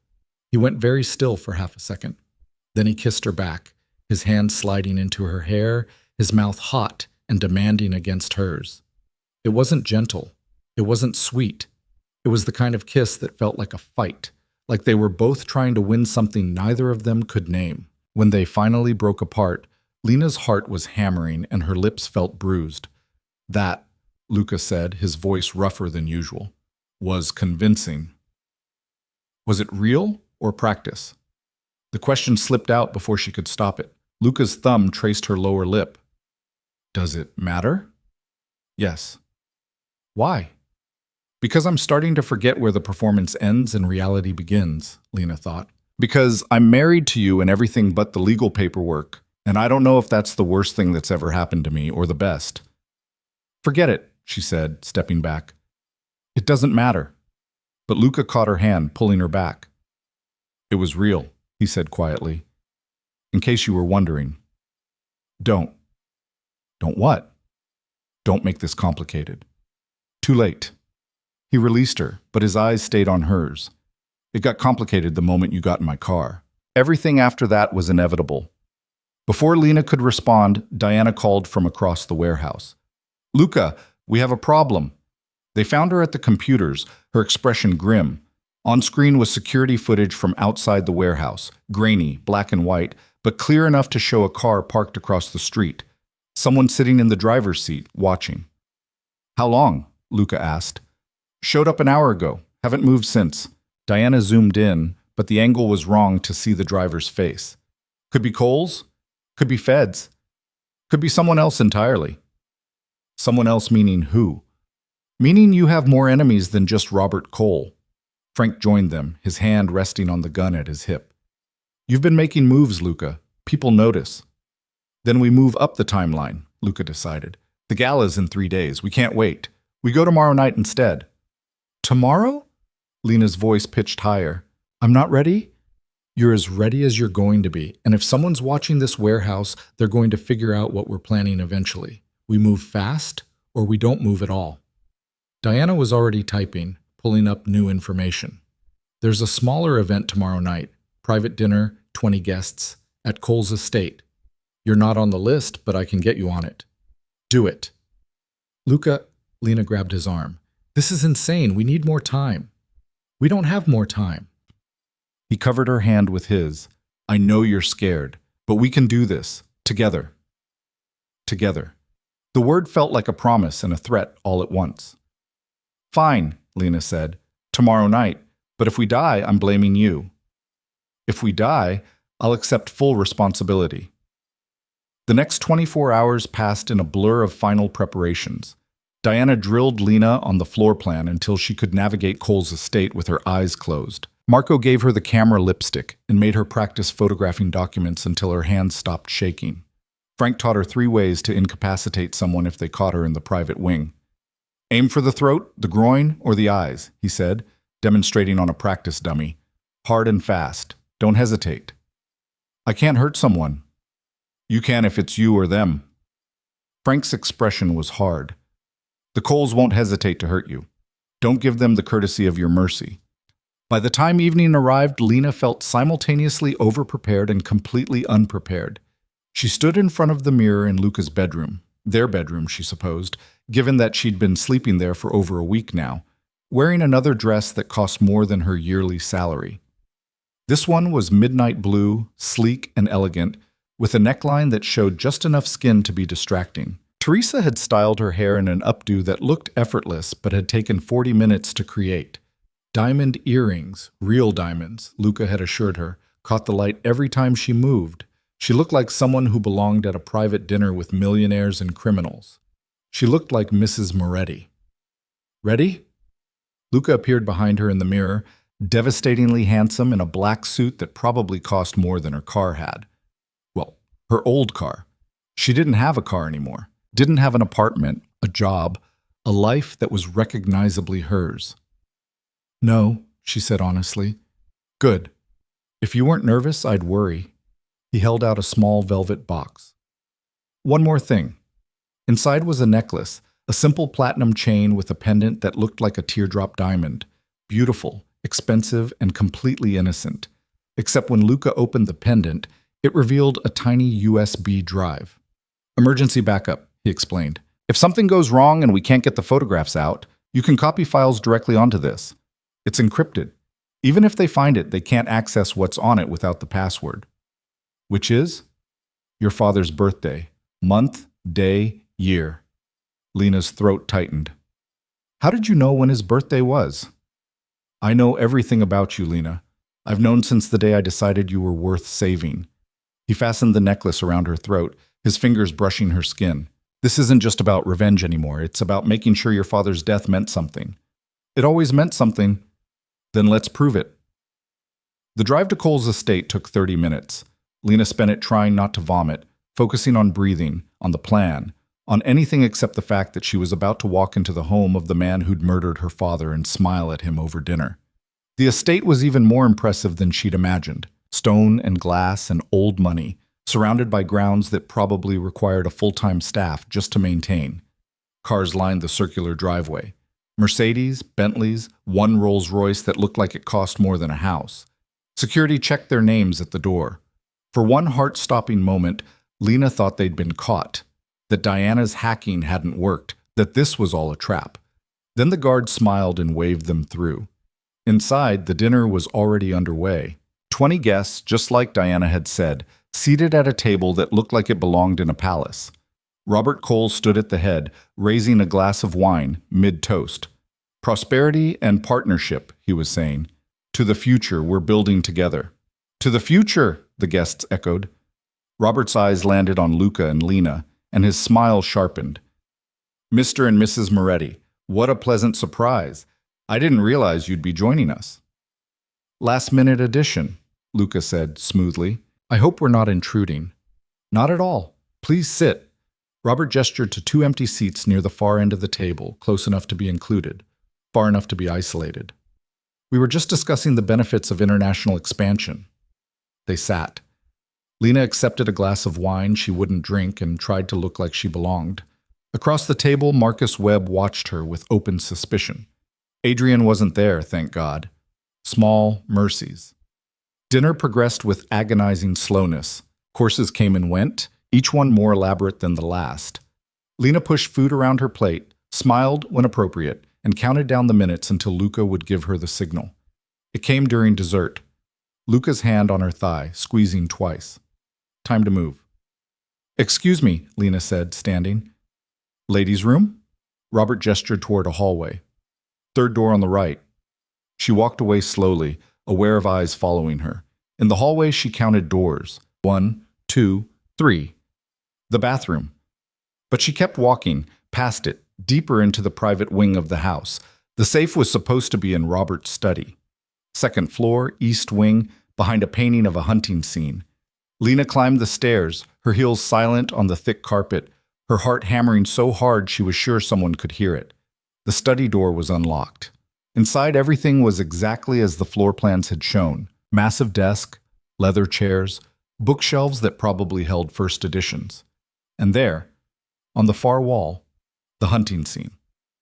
Lena crossed to it, lifted the frame away from the wall. Behind it, the safe.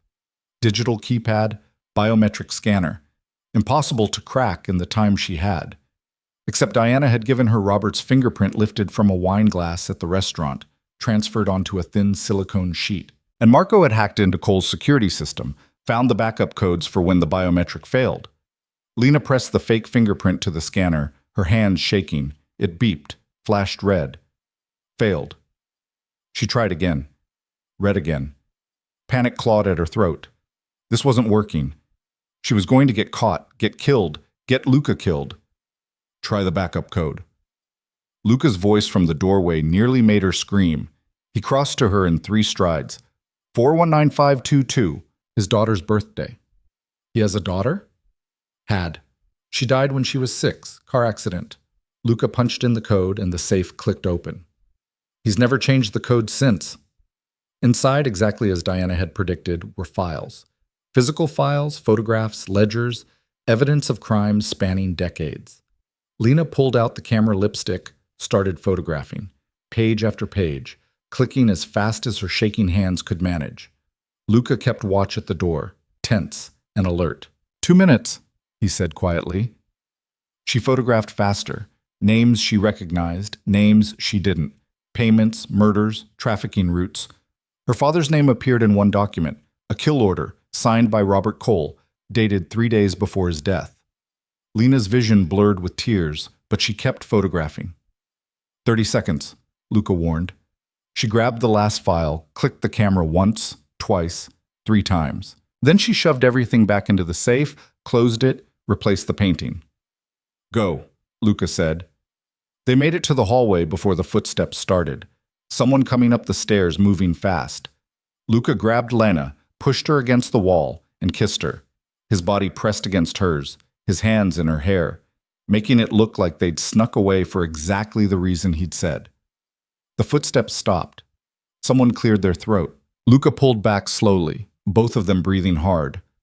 Marcus Webb stood at the top of the stairs, his expression caught between disgust and suspicion. The bathroom's on the first floor, Marcus said. We know. Luca's hand stayed on Lena's waist, possessive and unapologetic. We wanted privacy. This is a private dinner, not a hotel. Then maybe your father shouldn't have seated us so close to temptation. Luca straightened his jacket, utterly unflustered. We'll head back down. Wouldn't want to miss the end of dinner. He led Lena past Marcus, down the stairs, back toward the dining room. Her legs shook so badly she was surprised she could walk. They made it back to their seats just as coffee was being served. Robert looked up as they sat down, his eyes moving from Lena's flushed face to Luca's smudged collar. Everything all right? Robert asked. Perfect, Luca said.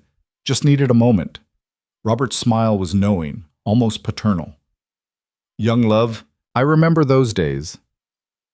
The rest of dinner passed without incident.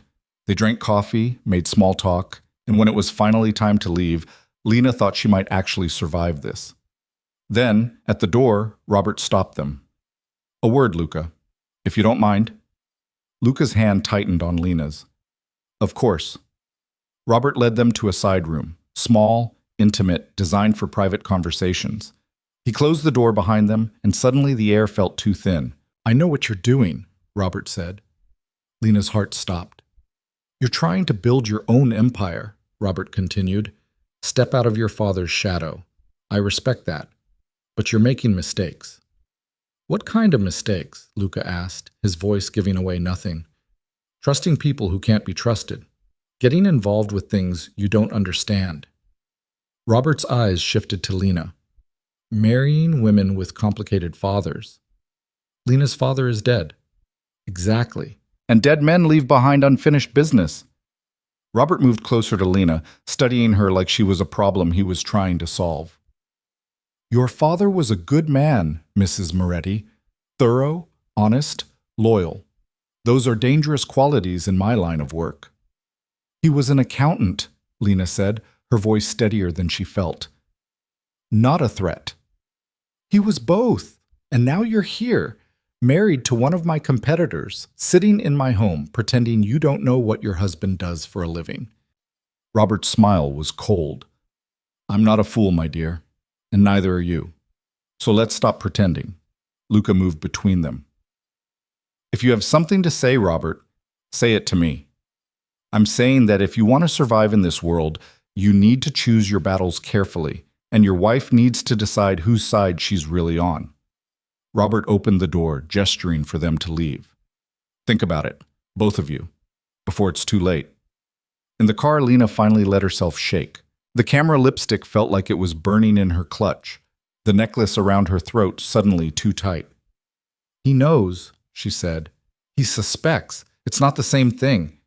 He's going to kill us. He's going to try. Luca pulled out his phone, typing quickly. Diana, we got it. Everything. Start preparing the files for release. Release? Lena grabbed his phone. We're supposed to give it to the prosecutor, build a case. Plans changed. Robert just showed his hand. He knows we're a threat, which means we're out of time. Luca took the phone back. We release everything tomorrow. Every crime, every murder, every dollar he stole. We burn his empire to the ground before he can burn us first. That's not justice. That's revenge. Justice takes too long. Revenge is immediate. His eyes met hers in the dark car. Your father's been dead for 2 years. How much longer do you want to wait for someone to pay for that? Lena thought about the kill order with her father's name on it. About Robert Cole's smile as he'd threatened her. About all the people who died so Robert could keep his secrets.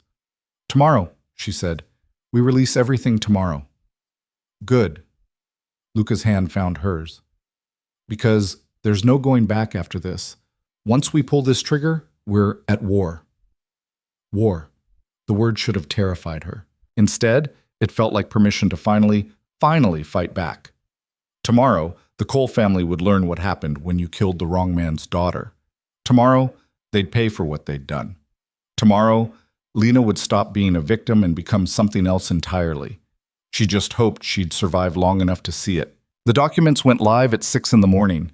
Diana had uploaded everything to a dozen news outlets simultaneously. Major papers, investigative journalists, federal databases, even social media accounts with millions of followers. By 7, the internet was on fire. By 8, news vans were parked outside Robert Cole's estate in his downtown office building. Lena watched it all unfold on the television in Luca's study, coffee forgotten in her hand, unable to look away from the headlines scrolling across every channel. Cole family empire linked to decades of crime. Evidence of murder, money laundering, human trafficking surfaces. Federal prosecutors promised swift action. Her father's name appeared in several reports. Thomas Carter, the accountant who'd tried to expose the truth and paid with his life. Some outlets called him a hero. Others called him a whistleblower. To Lena, he was just her dad, flawed, worried, trying his best in a situation that had gotten too big for him to handle alone. They're already moving, Luca said, standing by the window with his phone pressed to his ear. Federal task force formed an hour ago. They've got warrants for Robert, Marcus, and 6 of their key associates. What about Adrian? Lena asked. He's claiming ignorance, says he had no idea what his father was doing. Luca's expression was skeptical. Whether that holds up in court is another question. The doorbell rang.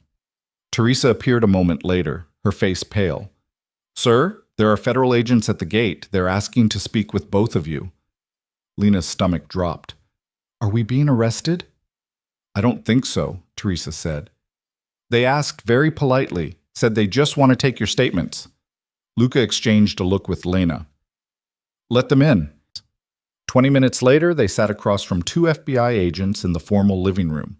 The lead agent, a woman in her 40s with tired eyes and a wedding ring she kept twisting nervously, introduced herself as Catherine Reeves, the prosecutor her father had been trying to reach.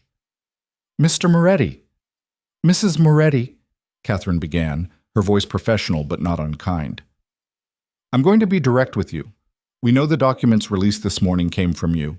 We've traced the digital footprints, matched them to security footage from Mr. Cole's estate, and frankly, you didn't try very hard to hide your involvement." "We weren't trying to hide," Luca said. "We were trying to expose the truth. By breaking into a private residence and stealing confidential files. That's still illegal, regardless of what those files contained." Catherine opened a folder, pulling out photographs. "However, given the nature of what you uncovered, and given that Mrs. Moretti's father was murdered by Robert Cole, we're prepared to offer you immunity in exchange for your full cooperation with our investigation." Lena found her voice. "You knew about my father. You knew he was trying to reach you before he died." Catherine's expression softened. "I did.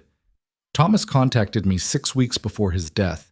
He said he had evidence of massive criminal enterprise, but he needed time to ensure his daughter's safety before he could turn everything over. I told him to take whatever time he needed, then he died, and I assumed—" She stopped, cleared her throat. "I assumed he'd been silenced before he could follow through. I've been looking for his evidence ever since." "He hid it for me," Lena said quietly. "In a book, at my work. He knew I'd find it eventually. He must have trusted you a great deal. He taught me that the truth matters more than being comfortable, that standing up for what's right is worth the risk." Lena's eyes burned, but she didn't cry. "I just wish he'd told me what he was involved in. Maybe I could have helped. Maybe he'd still be alive. Or maybe you'd both be dead." Catherine closed the folder. "Your father made the choices he thought would keep you safe. Now you get to honor those choices by helping us finish what he started." Over the next 3 days, Lena gave her statement a dozen times to different agencies: FBI, Treasury Department, state prosecutors. Everyone wanted to hear her story, see her evidence, confirm that what they'd released was real. Each time, she walked them through how she'd found the documents, what they contained, why she believed her father had died because of them.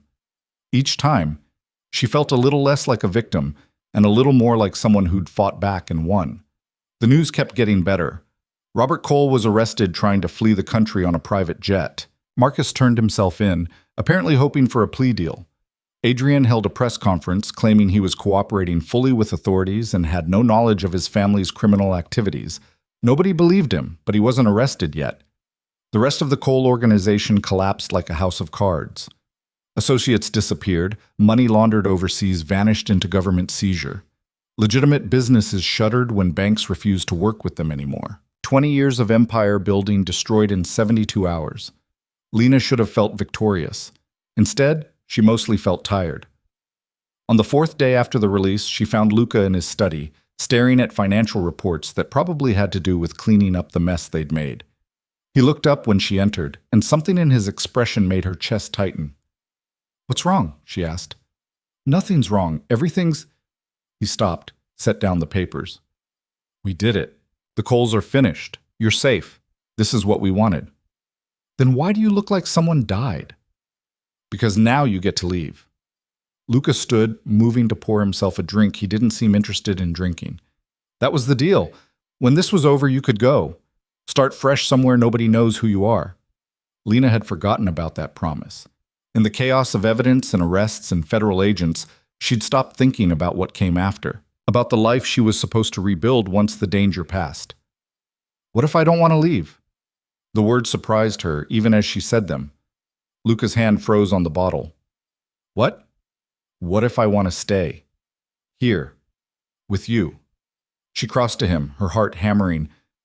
"I know this started as a lie, A performance to keep me alive, but somewhere along the way, it stopped feeling fake. Lena, I'm not asking for promises you can't keep. I'm not expecting some fairy tale ending where the mobster becomes a good man and the librarian becomes a crime boss. She took the glass from his hand, set it aside.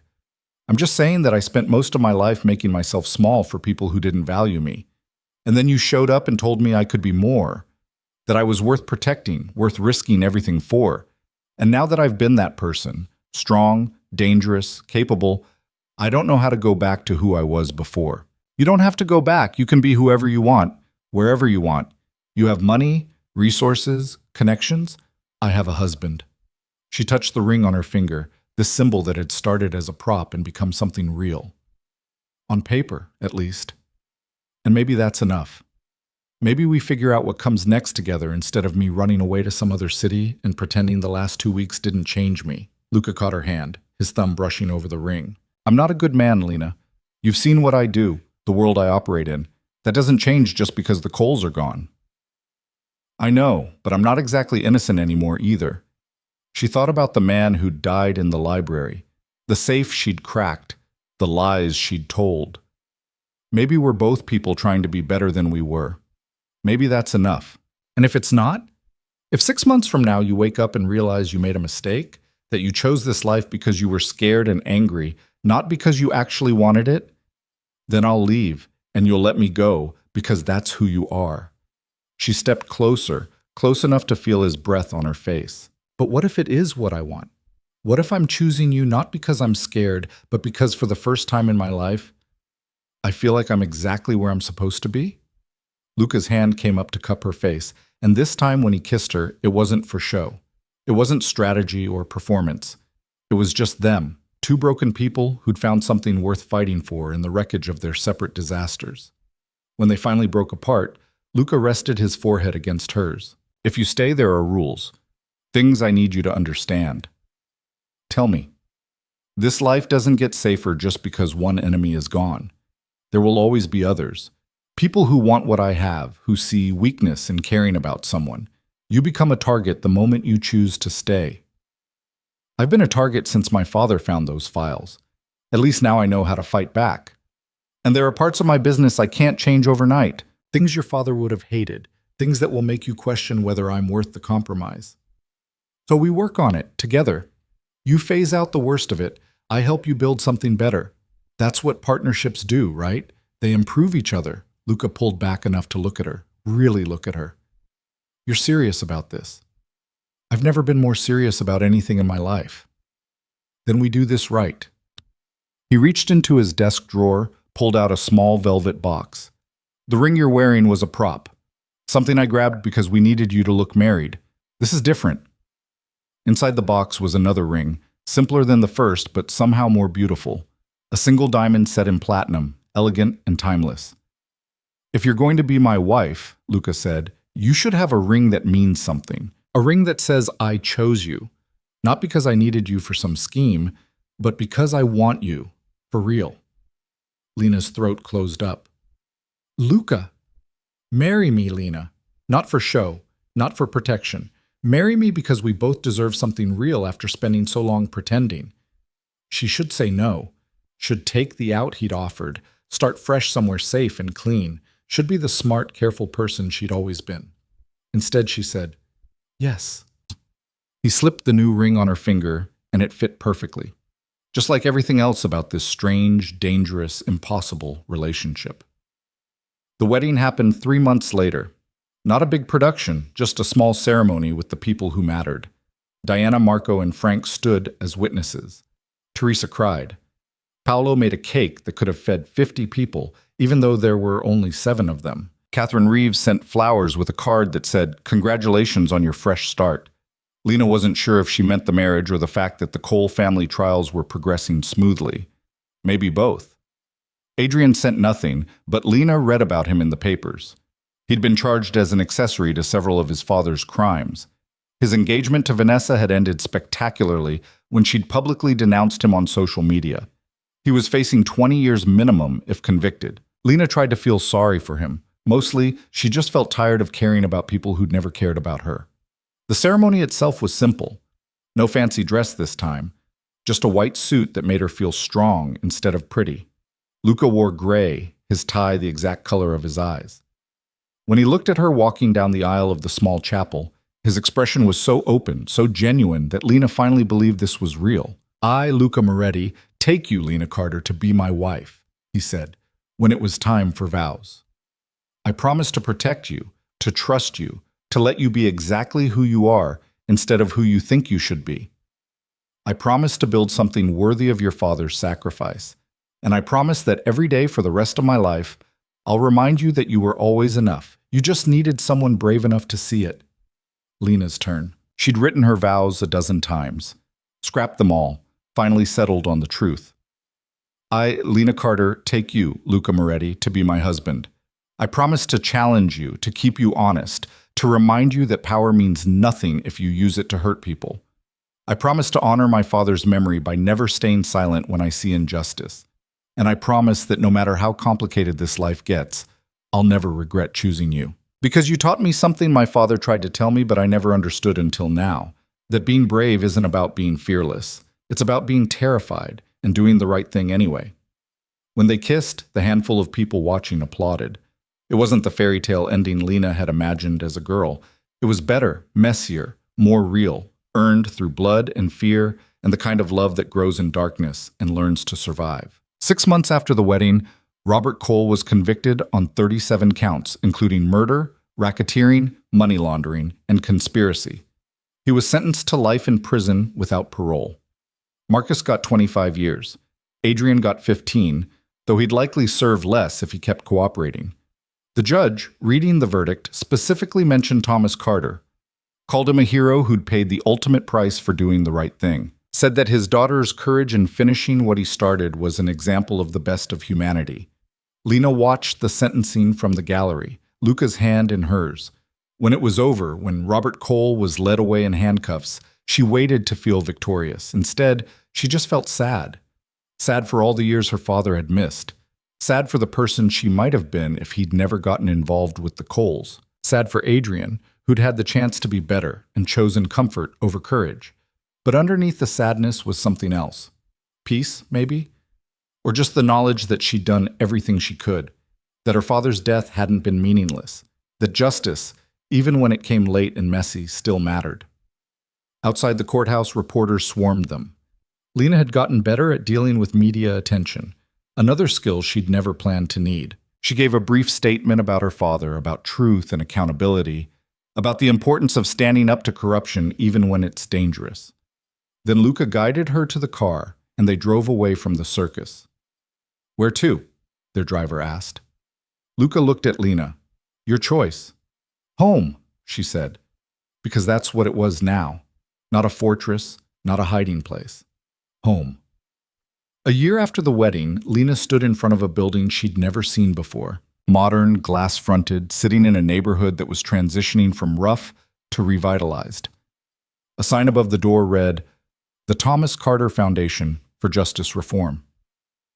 "You did this," she said to Luca. "We did this." He squeezed her hand. "You designed the programs. I just paid for the building." Inside, the foundation buzzed with purpose. Legal advocates helping families navigate the system when loved ones were killed by corruption. Investigators tracking down evidence in cold cases. Support groups for people who'd lost someone to crime and cover-ups. Everything Lena had wished existed when her father died, now real and helping dozens of families who were where she'd been 2 years ago. Diana ran the investigative division. Frank handled security and training for people who needed to learn how to protect themselves. Marco taught financial literacy classes, helping people recognize the signs of money laundering in their communities. It wasn't redemption. Luca's past didn't wash away just because he funded good work now. But it was a start. A way to take the power they had and use it for something other than violence and control. "Your father would be proud," Luca said quietly as they watched a training session through the glass walls. "I think he would be proud that I'm not trying to be perfect," Lena corrected, "that I'm just trying to do better than yesterday. That's all anyone can really do." That evening, back at home, Lena found herself in what used to be Luca's study and was now partly hers. Her books lined half the shelves, not expensive first editions, but well-loved paperbacks with broken spines and coffee stains. Her desk sat across from his, creating a space where they could work together but still have their own corners. On her desk sat a framed photograph of her father, smiling, younger than she remembered him, holding a tiny Lena in his arms. She touched the frame, tracing his face. "Miss him?" Luca asked from the doorway. "Every day. But it's different now. Less like losing him and more like carrying him with me." She turned to face Luca. "He taught me that the truth matters. You taught me that I was strong enough to fight for it. Between the two of you, I figured out who I'm supposed to be." "And who's that?" "Someone who doesn't let fear make her small. Someone who chooses courage over comfort. Someone who understands that justice isn't always clean or simple, but it's worth fighting for anyway." She crossed to him, wrapping her arms around his waist.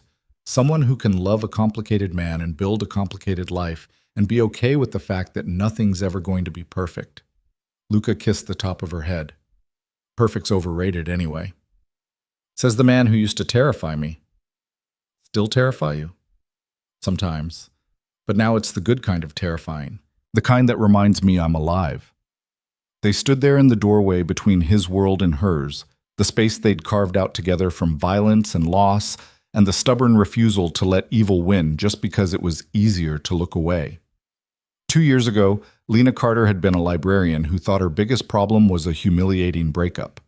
She'd been small, quiet, forgettable. Now she was Lena Moretti, wife to a reformed criminal, director of a foundation fighting corruption, survivor of the kind of danger most people only saw in movies.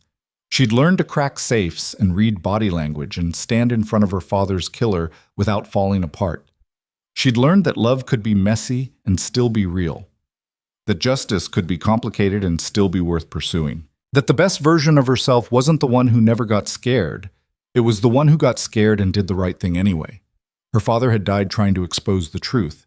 She'd lived to make sure that truth mattered. That wasn't a perfect ending, but it was real.